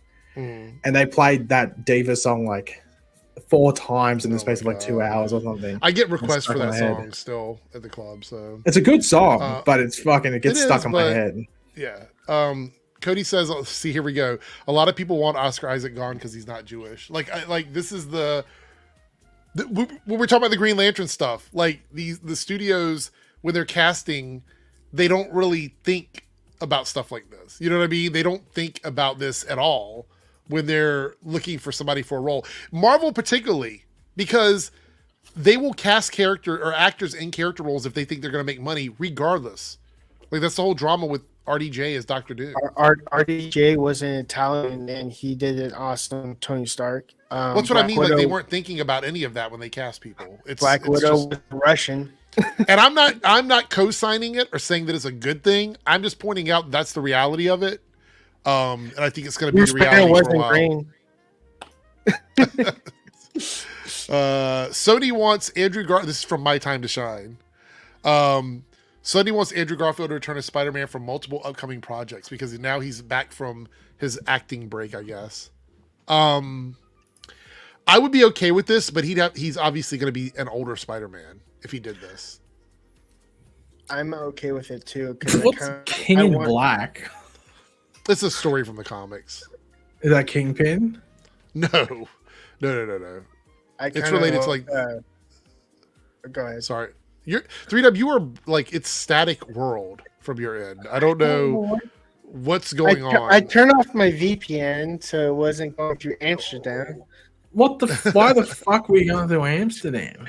I don't know. Doing online? I was already worried that you were like downloading like terabytes of illicit material while streaming. Like that's what I was already worried about. Now oh my god. VPN. No, I go on like sites to watch CW and stuff because I don't like going live. Yeah, so King in Black is the Null thing, which was the next tab here for this. Which is Null and Venom won't interact in Venom: The Last Dance. Throughout most of the movie, Null is depicted sitting on his throne in space, so we're not even going to see him do anything, really. What was so he's like Thanos. Right, but it's the last movie. That we think. I mean, Tom Hardy said this is it. I don't know. You never know. Maybe something else might happen. I don't know about that. Well, he said it was the last Venom movie. He didn't say it was the last Venom. Yeah, maybe, possibly. I don't know. This sounds like a cop-out to me. Like, I want this movie to be good, but damn, that brought my energy down. I thought we were going to see Venom face off against Null at the end of the movie, but I guess that's not going to happen now. Anyway. There's also that rumor that Null was going to be like the Venom from Spider-Man 3. I didn't see that one. This is a Cryptic 4K Qual. This is one of their scoops. Venom: The Last Dance will reportedly have 2 post-credit scenes. Why? What's the point of that? Hey, we got more shit-ton movies. I don't know. Do we think this movie is going to be good? Like, honestly, people in the chat, let me know. You guys, do we think that the third Venom movie is going to be a good movie? I think it's going to be like decent. It's not going to be like great. It's not going to be like bad. I think it's just going to be watchable. Have fun. Leave your brain at the door. What do you think, Paigey?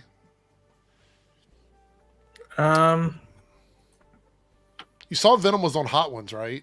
They did a Hot Ones. I saw something like that on Twitter and stuff. I mean, I'd assume that one's probably like throwaway. It doesn't mean anything. And maybe one's for like Craven to like set up Craven. Oh, maybe. Maybe that's a good point. I didn't think about that. But the thing about it is that mean that Craven is going to, they think Craven's not going to flop and they think it's going to carry on the legacy of this Spider-Verse for Sony, maybe. I don't know.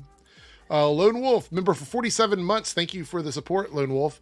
Null going to be multiversal like the comics. That's what I would like. And I would think that would be a cool way to tie into Tom Holland's Spider-Man.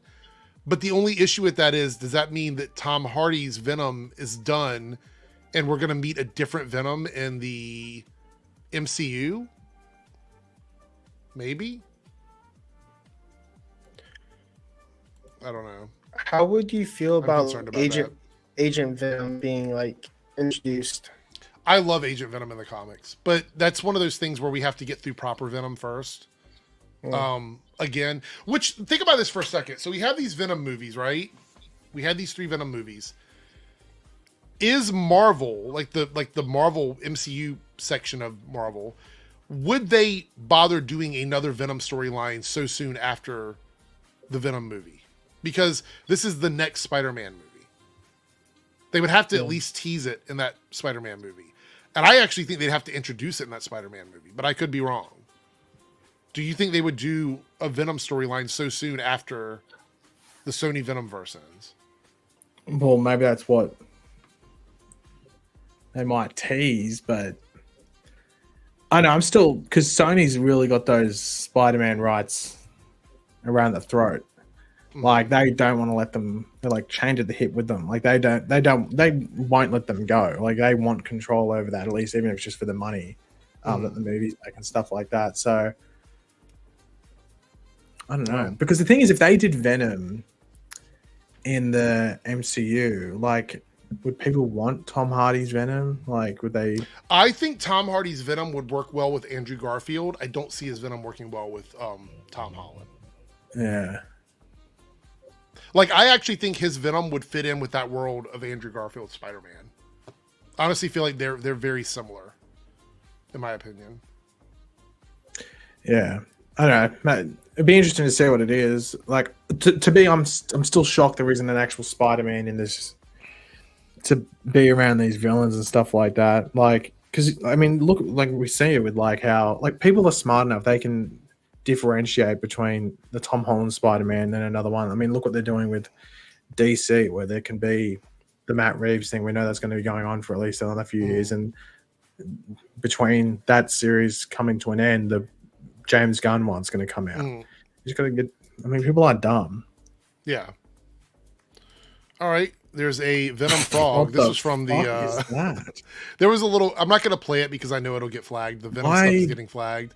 This is the Venom frog that was seen in the teaser that came out today.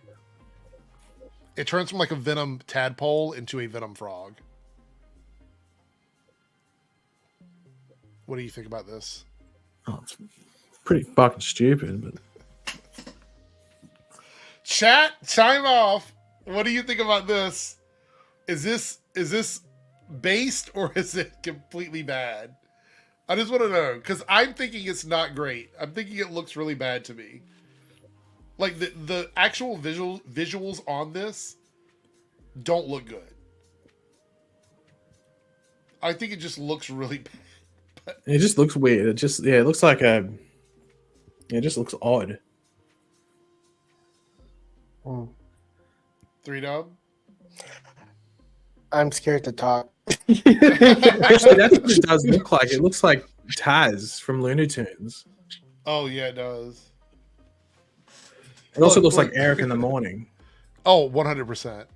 It's bad. Fetman said it's a no from me, dog. Darth Zen says bad. Joey says horrible. Chris says no. It looks like Staggermore says weird.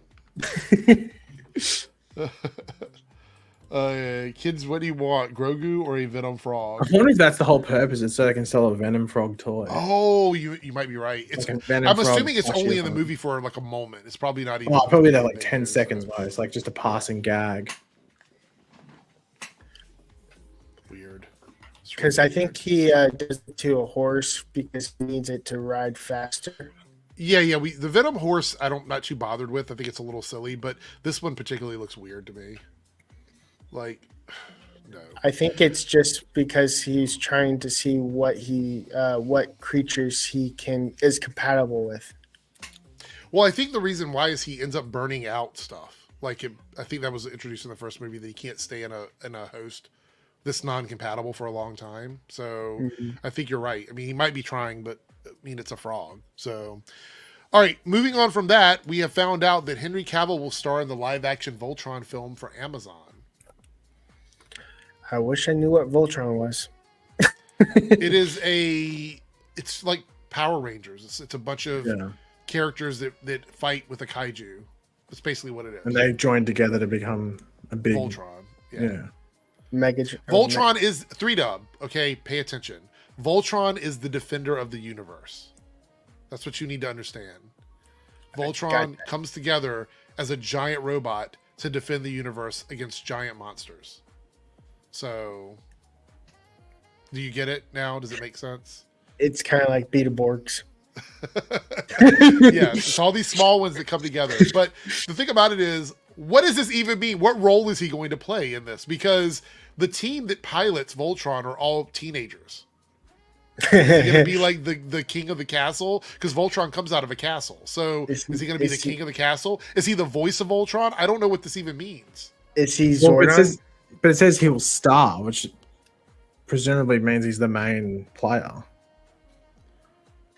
So or yes, the prince. He could be one of the villains. He might not be one of the heroes. Not gonna hashtag lie to your face. I haven't watched anything fucking Voltron related in my entire life. I think might have missed that thing. Okay, so Voltron primarily the only thing I know about it, I've seen toys. I've seen some of the toys, and they just look like Power Rangers, sort of like mech things. So what happens is Voltron has 5 lions. There's the center lion, the 2 arms, the 2 legs. They're all different colors. They have different pilots in them. The pilots get in the lions. The lions have to approve of the pilots. And then they can form together to be Voltron to fight against the Roe Beast. The Roe Beast are basically giant kaiju that are transformed by an evil empire. And there's a king and a prince and an evil wizard. And they send it to this palace because they want to take control of Voltron. So now there are other versions of Voltron. There's one that's like a bunch of cars that come together. That one is the one that's more like an Earth-based Voltron, but it's the same premise. Like they're fighting off giant like creatures. Now, the team that flies the lions are all young characters. So unless they're going to make them older and more grounded and gritty, I don't see how Henry Cavill could play Darth. I think he might have fell for some rage bait. I'm not too sure. What did he say? No, Jordan went in and said, "Oh, it's just a Power Rangers copy." Oh, Voltron came out much longer. I'm assuming that might be rage bait from Jordan. Yeah, much more. I don't know about this one. I'm not sure, but we'll see. I like Voltron. I collected it when I was a kid. It was my Power Rangers, technically, to put, to reference the chat. Top 3 things that you were like, Mom, get it? Can I get this from the toy store? Top 3 things in DJ Eric's life. The Secret Wars action figures from the first Secret Wars, which was like the symbiote Spider-Man, Captain America, Iron Man, all those characters.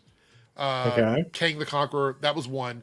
Voltron was up there because they had a stainless steel version of it. Now it's all plastic, but when I was younger, it was a giant heavy stainless steel Voltron. That sounds dangerous.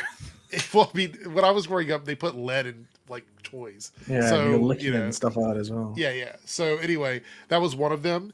And I really, when I was younger, I really wanted the laser tag toys, because they were really popular when I was a kid. The little suits you put on. Oh, like the chest things, yeah. So I begged for those. I finally got it, and then nobody wanted to play. So basically, I'm running around by myself with this like laser tag thing on. Fuck. I remember that was a big thing when I was little. So yeah, when I was a kid, they had the laser tag. It was obviously a bit more probably technologically advanced when I was a bit younger. But I think my top 3 would have been like collecting wise, Yu-Gi-Oh, Beyblades. Oh fuck! How good were Beyblades? Let's Beyblade. Oh, how good was that? Let it rip. You'd actually say, mate, I remember the Beyblade battles at school. They eventually got banned because it was getting too vicious.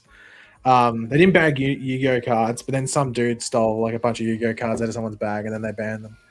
But yeah, Yu-Gi-Oh, Beyblades, and it's probably more when I got into a teenager, but like Guitar Hero, I got like every single Guitar Hero game. Oh, I remember those were really popular. Yeah. That was when the first Guitar Hero came out when I was like 13 or 14 or something like that. But like Beyblades and Yu-Gi-Oh was when I was like 9 or 10 or something. 3Dub, very quickly. What about you? What did you collect? What you collected when you were little? Beyblade, Pokemon, and what was the third one? Oh my gosh. Come on, you have to remember the stuff you liked when you were a kid. It's confusing because I think that it was Beetleborgs, but I'm not entirely sure if there had to be another TV show that had that kind of thing. There was a lot of TV shows for me, but I also collected a lot of video games when I was little. I had like a Nintendo, so many of my money went to Nintendo games. I wasn't really into Pokemon cards, but I played the Pokemon games heaps. Like I didn't really care about the cards too much, but I can tell you, Yu-Gi-Oh! One experience with Yu-Gi-Oh! Well, actually, there's two. They used to have at the Toys R Us near me. They used to hold weekend Yu-Gi-Oh! Tournaments, and I used to go to them when I was like 11 years old or something like that. And I was beating like 25-year-old men. And I was like, "Fucking suck that!" I had like an unbeatable thing. I had this. I can't remember what it was. But it was like Game Boy Color. Yeah, I had Game Boy Advance SP. That was the go with the flip. You felt like you're in the future with that thing. But on the weekend Yu-Gi-Oh! Things, I'd be beating these like 25, 30-year-old dudes with my unbeatable like combos and stuff like that. And like you'd win a like booster packs if you won the tournament and stuff like that. And in one of the booster packs, I drew a card worth $250 back then. I packed a card worth $250. It was like this shiny dragon thing. It was like fucked. A lot of people are saying Yu-Gi-Oh! And Pokemon. Yeah, I just never really got into the Pokemon. I think I had like some Pokemon cards, but I just didn't get it. Like it just seemed like a thing to collect rather than play with. Like Yu-Gi-Oh! You could play with. Like you never really saw people playing with Pokemon cards. They just trade them. Like, oh, you got a Pikachu? We have a super chat from Lone Wolf. Thank you, Lone Wolf. $5 super chat. Yeah, I have to say Hot Wheels. He does. Defunct said Hot Wheels. Yeah, I had a Hot Wheels set. It was like this volcano thing. It was like I didn't really have that many Hot Wheels, but that was one that I had. But I remember I entered the Hot Wheels McDonald's competition when I was like 10 or 11, and I won it. I won the grand prize, and they sent me like I'd only ever had like 1 or 2 Hot Wheels sets, and I won this thing from McDonald's. It was like 8 or 9 Hot Wheels sets. Like it was fucked, and like all these different like Hot Wheels games, and I thought honestly I'd won the lottery. I was like, Mom, oh my god. Do you remember Micro Machines? Do you remember those little Micro Machines? No, I think they were just before. I think they were like really early 90s. I had so many of those. So many Micro Machines. Lone Wolf here with the $5 super chat. Actors lie all the time. I think Tom Venom movie will end, but we'll get another Venom in the MCU, and Null will show up and Tom will return. So you're thinking that Tom Hardy will come into the MCU. We talked about that a second ago, how that would feel. I don't know if that would be a good thing for me, because then Venom's history with Peter would come after his history with Eddie, which seems a little odd to me. Fuck, mate, those Digimon, the little things, and like a pedometer, and you'd cheat by you meant to walk around, and that's how you'd level up your Digimon. You're like, no, I can shake it, like just make it level up through that. And mate, I remember I went to a school camp and I left my Digimon at home and I was like, it's gonna fucking die. And I got home and it died. And the screen was just full of poo. You know, like the Digimon would leave the poo. You have to clean it up. Yeah. It died. I'm like, oh my god, I just spent like a week on the Digimon for no reason. Do we think that Tom Hardy is lying about giving up Venom? Is that something we think is a lie, or? I don't know. It depends on I'd say maybe, but then again, maybe like this is like a way that he puts like a bookmark on it for like a few years, and he can come back and play it again. But it's hard to tell. 3Dub, you want to see Tom Hardy come over to the MCU or no? I think he may be the voice of Venom. Like if Venom ever goes crazy, like because the actors don't actually know how to voice Venom, I think Tom Hardy would voice Venom. Right. Okay. He'll be like the Lou of the Hulk. Well, we never know, because Tom Holland reveals he's making an announcement tomorrow. What do we think it's going to be? Spider-Man 4. That's what I think. Whenever an actor says that, it's nothing to do with the franchise. It's something for their own thing. He's probably doing another Broadway play or something. Oh, this is a hot take. I think Kraven's going to be better than Venom 3. Well, you think that as well. You're looking forward to Kraven. I am. I'm not, no cap. I'm looking forward to Kraven, 100%. I think that third act looks really good to me, and it might be a good movie. I don't know if it'll be better than Venom 3, though. I'm not going that far. Maestro. That's a pretty bold claim. I think it will be better than Madam Web. 100%. It doesn't take much to be better than Madam Web, to be honest. And Morbius. Quinlan said that would be nice if it turned out to be true. Yeah. Jordan says I'd rather Tony Todd voice Venom. Maybe he's playing Harry Potter. It looks like he's about to head off to Hogwarts and that. Well, I don't know if this picture has anything to do with it, to be honest. Anyway. All right. We got one more article to talk about, and then we have a video we're going to watch, and then we might look and see if there's any trailers. We'll check it out. Okay, this one's kind of okay. This is from Alex from CC. Again, it's these guys and scoopers. We have a company in Australia called CC. Do you? It stands for corn chips. It's like just Doritos. This could be Alex from the CC corn chip company. I thought it was Alex from CC Jitters. Oh God, of course. Reed Richards and Doom's relationship in Avengers Doomsday won't be as important as it in the comics. No shit. This seems so dumb to me. Obviously, it's not going to be as important because they're not investing that time in those two characters. The history between Doom and Reed is almost 100 years long. Like, these characters have known each other in comics for so long. There's no way they can make that connection as important as it is in the movies as they will in the comics. Is it just me? This seems like a dumb thing. Like, obviously it's not going to be the same. Oh, so stupid. All right. All right, that's where we're done with these articles from Twitter. So we're done with those. Somebody brought this up. I'm going to pull up one of these commercials because it made me think about it. And hold on. I didn't really play. I only had like one real Lego set when I was growing up that I remember, and it was maybe when I was like 10 or 11, and it was a Harry Potter like Dursley house one, but it was like from the second movie when the car comes to take him. So you got the car, and it came with a rope to pull off the balcony, like the bars on. That's the only one I remember having. My brother collected these. I didn't, but he did.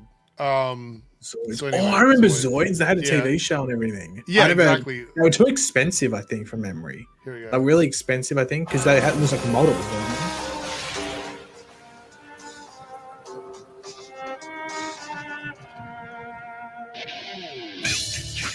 Zoids, mechanoid combat warriors.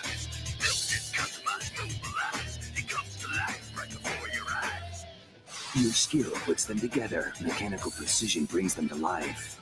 Build, customize, mobilize. Zoids. Yeah, I remember the cartoon because my brother watched it all the time. It was on in the mornings over here. I remember you'd have Zoids and then like Dragon Ball Z or some shit in the morning before you went to school. Yeah, I 100% remember these. They were expensive. He wanted them all the time. My mom was like, no. I'm going to get these for you.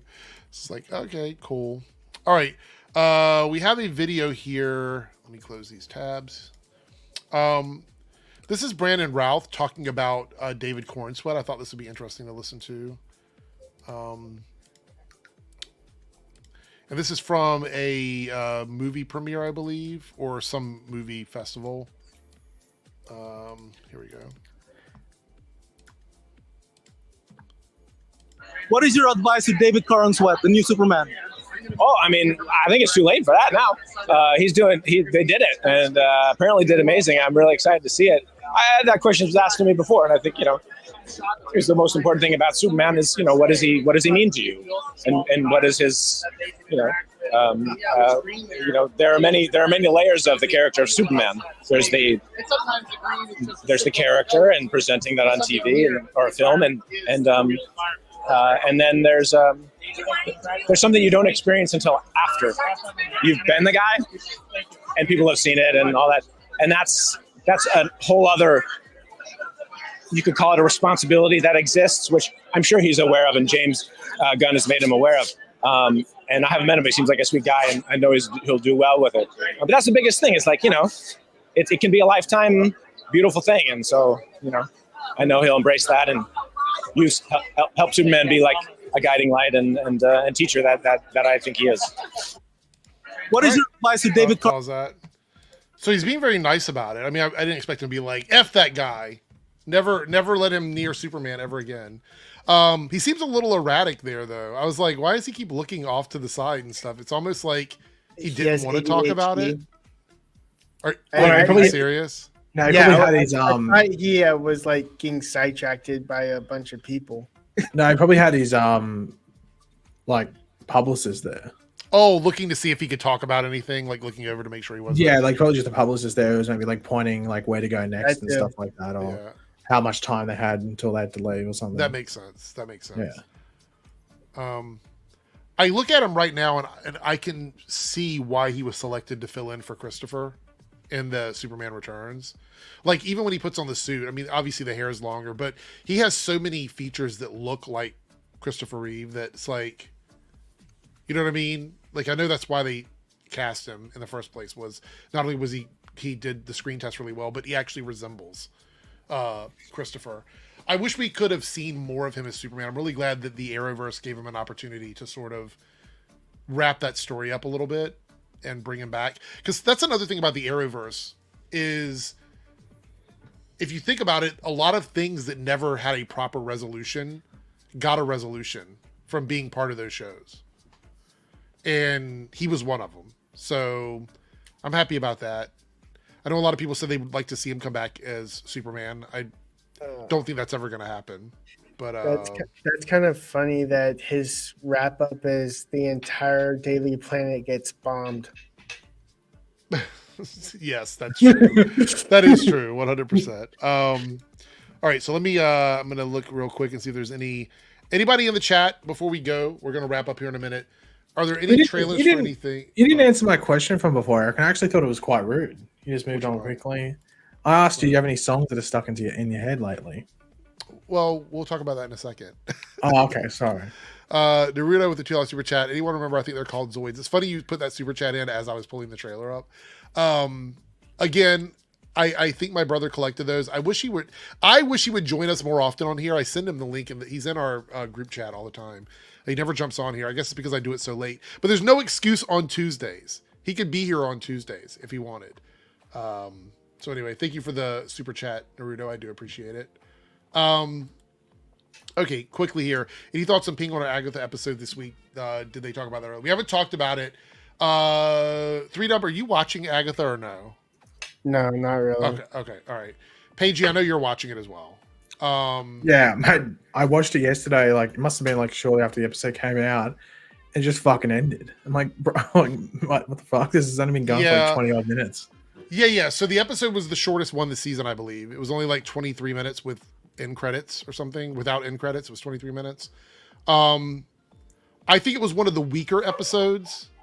You know what I mean? Like, I think the meat and potatoes of the episode was one of the weaker ones, even though it did kind of focus on Agatha. But I did like that we got some more backstory on her, what happened with her mother, with her kid, a little bit with the kid. And then obviously the big reveal about Wiccan, which was probably not the I have to ask you worst with that. kept secret about it. Yeah. Because I don't know anything about the character really, but I see a lot of like people on Twitter, and I know it's Twitter, but like that's where I see it, so I'm basing off that. Mm-hmm. Not necessarily rolling with it, I'm saying this is what I see because I don't know. But is it a miscast, this guy? Because everyone just seems to complain that the miscast is totally based on the heritage. That's it. That's all it is. Okay, because I just see people sort of maiming him and stuff like he just doesn't feel like the character. I actually think outside of that particular complaint, I think it's a pretty spot on casting, in my opinion. Okay, I don't know. Like, that's why I don't see any issue with it. And I actually think the reveal was really good. I'm curious to see where they're going to take it, but I do understand people have criticisms of him, and that's fine. I'm not invalidating. Is there something meaning with the song as well that they use? Because I saw you making fun of the song. It was Billie Eilish. So I was wondering here because I hadn't heard the song before, but I was like, well, it sounds like Billie Eilish's style. See Me with the Crown. It's a Billie Eilish song. It's been popular for a while now. It's a little like, okay, so I'm not using this in a negative connotation, but it is probably the most accurate way to use this. That song being on that show is very CW. in the sense that CW used a lot of like pop songs on their shows at the time when they were airing, you know, after they kind of fell out of relevance. And so like it was relevant when they were making the show, but now it's not. Yeah. Okay, I get you. Yes. Yeah. As far as Penguin goes, I have not watched this week's episode. I'm going to be completely honest because you guys know how I roll. That show's not really a priority for me. And I don't mean that in like a negative way, like it's a bad show. I forget about it. What's this? Penguin. I just forget that it's even on. I'm watching so many other things. I just forget that it's on. Do I have to say it? What's that? I still haven't watched any. I still haven't watched 1 second of it. Yeah. I don't know. I honestly, the first episode was really strong. I thought the second episode was pretty good. I haven't seen the third episode yet. And I told you guys from the jump, before it even came out, that I was going to give it a shot, but what the show was focusing on wasn't something that interested me. So I gave it that opportunity. I'm not super excited about it. I'll get around to it when I can. You know what the other issue is with these shows? I think the thing that DC is kind of, again, learning late in the game is, what is the rush for me to watch the show until I know when the next Batman movie is coming out? Because we know that this is going to lead in to the next movie. I could watch it at any point between now and the week that the next Batman movie comes out. There's absolutely no rush because there's nothing else it's connecting to. There's no other shows that are tying into it. I mean, other than getting spoiled on social media, which, to be honest, I think you could avoid that, because after the week after the show airs its finale, no one will be talking about it again. It'll like disappear out of conversation. Same with me. I feel like until I know where Agatha leads into, I'm not going to wait for a long period of time. I learned that the hard way with Miss Marvel and Falcon and the Winter Soldier. Mm-hmm. So Serenity, I said I loved the show because it was a really well done show. I don't like the premise of the show. I think the casting's good. I think the acting's good. I think the vibe is good. I think all of it works. But I am not a mobster fan. Like, I don't like any of that stuff typically. So I had to like really sit down and focus to watch The Penguin. And I liked what I saw, but it didn't hook me enough to go every week in my mind, triggering me going, you got to watch this. I feel that way. I love Agatha enough that I'm watching that as soon as it comes out. Matter of fact, I'm working when it airs. As soon as I get home from work, I watch Agatha. The minute I get home. With The Penguin, I just forget about it. You should see me with the crown. Mm-hmm. With streaming, if it's not binge, you forget about it because there's no advertising saying, "Hey, watch this episode next." No, I have an advertising. It's called my fucking phone because I have an Apple TV. It goes, "New episode of this is available." Oh, does it really? Yeah, it's if you've watched something, it'll tell you when the new episode goes up. Yeah. Might be why I haven't kept going with The Penguin, because I haven't watched any of it, so I don't get that weekly reminder. Yeah. Look, The Penguin's a well done show, you guys. I'm not telling you not to watch it. To be honest, it sounds like you're dissing it. It sounds like you're backing it. I am. It's awful. Never watch it. Delete it off of Apple, or delete it off Max, home of HBO. Get it off Matt Reeves. Yeah, you should see me. Colin Farrell's the worst actor ever. Stagger super chat. Does anyone remember the original Star Wars Clone Wars micro series on? Yes, from 2003. Is that like the Samurai Jack style one? Well, no, like, so when I was going back getting ready for what was it that came out? Ahsoka. When Ahsoka was coming out, I asked everybody, like, what should I watch? And they're like, you should watch Clone Wars. And I went and looked because I hadn't seen all the Clone War episodes, but then I found out there was more than one thing called Clone Wars that wasn't connected together. And I was like, what the fuck? And then the next week I was like, well, I'm confused. And everybody was like, oh, it's because there was another one that wasn't connected to the one that came out more recently. And so, yes, there was this Clone Wars that was like a different cartoon. I don't even know if canonically they go together. I have no idea, honestly.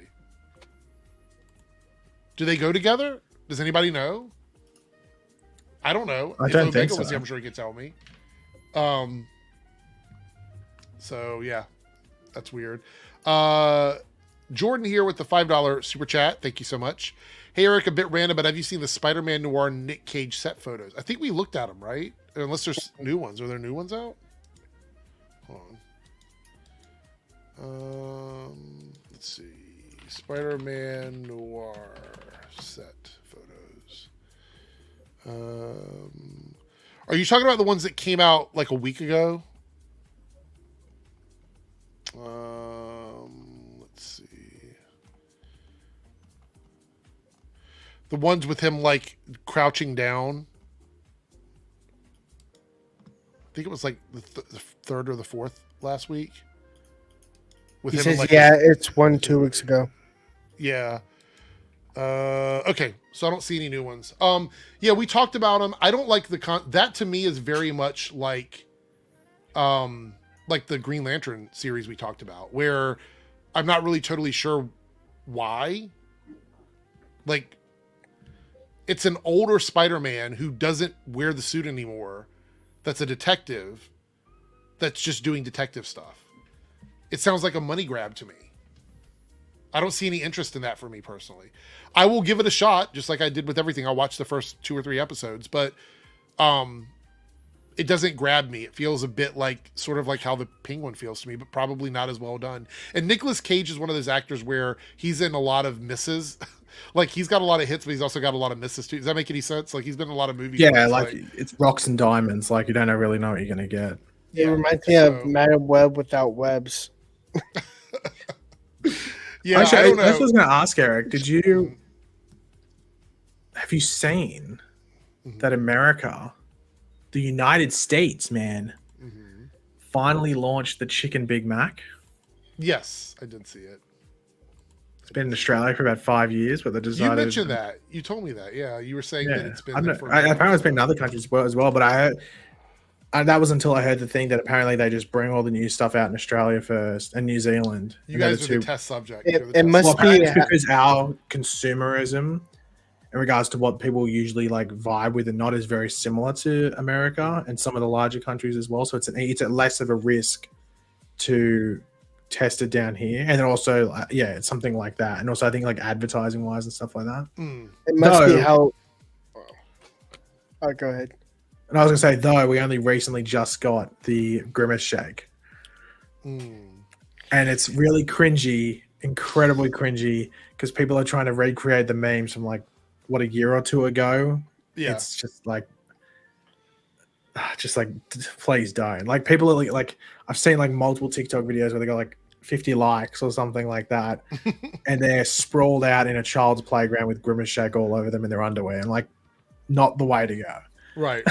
Like, it's not worth that. Like, that trend was literally a year or so ago.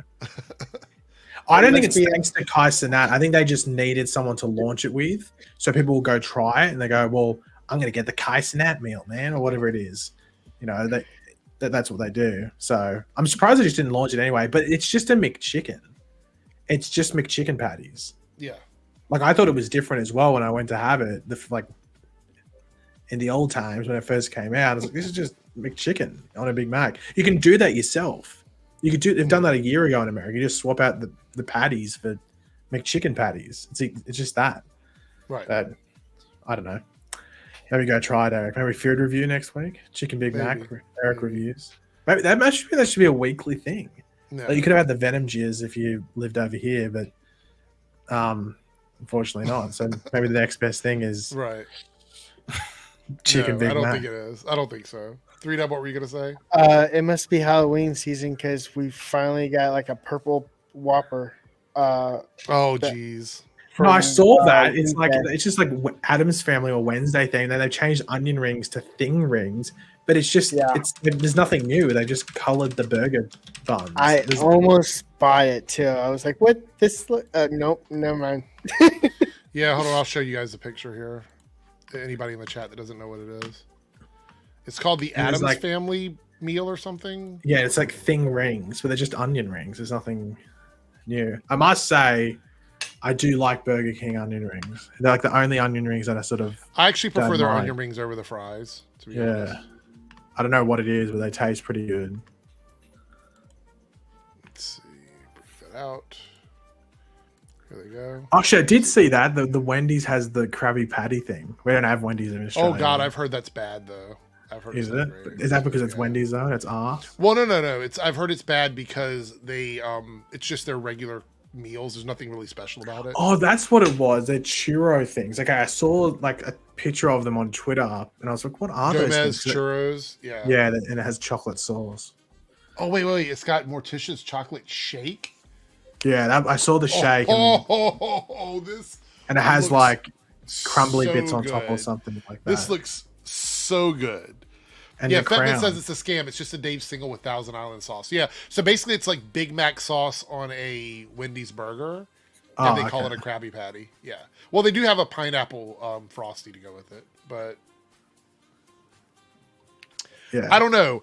The Whopper I could do without the purple bun because you'll probably be pooping that out later. Like you're. Well, also it's just like I mean, there's already enough additives probably in it. I don't think we need the purple bun to add any more. But I love the other stuff like the churros. That's a lot of chocolate though. The churros and the shake. That's a lot of sugar. I mean, for the two of those. You know what the Krabby Patty is really missing? Salt water. Because it's underwater. Apparently, the actual creator of SpongeBob never wanted to do like any food tie-ins or anything like that with SpongeBob. So people were saying that they're like, you know what you could do, Eric, here though, if you go there, you could get this, and then you dip the churros in the chocolate shake. No, absolutely, 100%. That's a lot of sugar. Yeah, and then you can put the chocolate sauce on the burger. The one thing that looks really good and like delicious, and I want to try it, is the Naruto ramen. Oh, no. Yeah, I want to know why it's so good. Yeah, Quindle and Burger King and their colored buns. Yeah, exactly. Yeah, what have they done? They've done pretty patties. The pretty patties. They did that really. The black bun. It was like, what was it, like octopus ink or something, and it ended up like making people their poop being like solid black and everything. It was gross. Oh God. Yeah, it was bad. No, it wouldn't have been. That would have been like charcoal, like activated charcoal and stuff like that. Though. It was bad one way or the other. It was gross. Naruto here with the $2 super chat. Penguin was stupid to drop on Thursday yeah, we talked about that. That was really dumb to release it on a Thursday and then wait a whole week and then release it on a Sunday. We've got an exclusive. Gwendolyn says she tried the Spider. Was that the red one? Yeah, she tried the Spider-Man burger. I mean, it just wouldn't taste different, I guess. It's just more whether you're off put by the color of the bun because it's just a Whopper, isn't it? It's just well, they're always just Whoppers with like slightly different with colored buns on it or whatever. Yeah. Okay. I think they did one here. I think they did. I don't know. Maybe they did the black bun. I think it might have been Halloween. Maybe they did the black bun. I don't know. I'll tell you what's the best thing from Burger King though, or Hungry Jack's if you're over here, is the chicken fries. The chicken fries. That's like the only time I'll ever go to Hungry Jack's or Burger King is to get the chicken fries. But they're expensive as shit now. They're like $5 last time. When they came here, they're like $3 the time before. It's like, I pay $5. I mean, they're good, but you can get like an entire meal for $5 or something. Thanks, Naruto. I agree with you. I think that was really dumb for them to shift up the night. I don't totally understand why they did that, but I do think that's affected the viewership numbers quite a bit. Quindling goes, Five Guys greasy as hell. I've never tried them because their bags are so damn greasy. I will say this. I love Five Guys, but you are not lying. You are not lying at all. Their bags are a mess. Five Guys is good, but it's expensive. Yeah, like, so this was funny. We were ordering food the other day, and we just wanted burgers, and we're like, well, Five Guys is the closest restaurant to us, like burger restaurant. So we looked on there. 2 burgers is $30. And they're not even like, it's not like their burgers are magical or they taste great or whatever. They're good, but like they're not $15 burgers by themselves. They're just not. Like I could go to Hardee's or Carl's Jr. here, which is another restaurant that has really good fast food burgers. Their burger is less than $10, and I think it's better than Five Guys, but it's just a little bit further away. But yeah, so Tony, that's the thing though, right? Like, so Five Guys gives you a lot of fries. But it's not worth paying like double the price for the burger. Just order another order. Well, it's not even that. Their large fry is another like $12, like $10 to $12. So what? Over the normal size fries or So you can get a small cup of fries, which is garbage. Don't do that one. You can get the medium one, which is really good for you as one person. But if you get the large one, they just kind of keep piling it into the bag, so it's enough for like 2 people. But they charge you double of the other one now, so you're not really getting anything. There's no benefit. It's not like a hack there or a deal or something. Yeah, it's crazy. All right, so I think we're done with super chats and trailers and everything, and you guys have been amazing. It was really good. So I've been setting like a personal like super chat goal. If you guys see it in the scrolling bar down at the bottom, I don't really like to mention it because I don't like to sort of get on here. Oh, keep super chatting, whatever. I probably should, but I don't. Anyway, each show is set at 75, which is like a pretty high number, but we got halfway there tonight. So that's 1 Five Guys meal. Yeah, right. So you guys have paid for 1 Five Guys meal basically at this point. But I do appreciate it. Anyway, thanks everybody for coming. Paigey for being here. 3Dub for dealing with all the technical difficulties. I do appreciate it. So anyway, I still need to get 3Dub to make an outro for me, but we'll work on that soon. Anyway, everybody have a good night, get some sleep, and I will see everyone next time. Take care.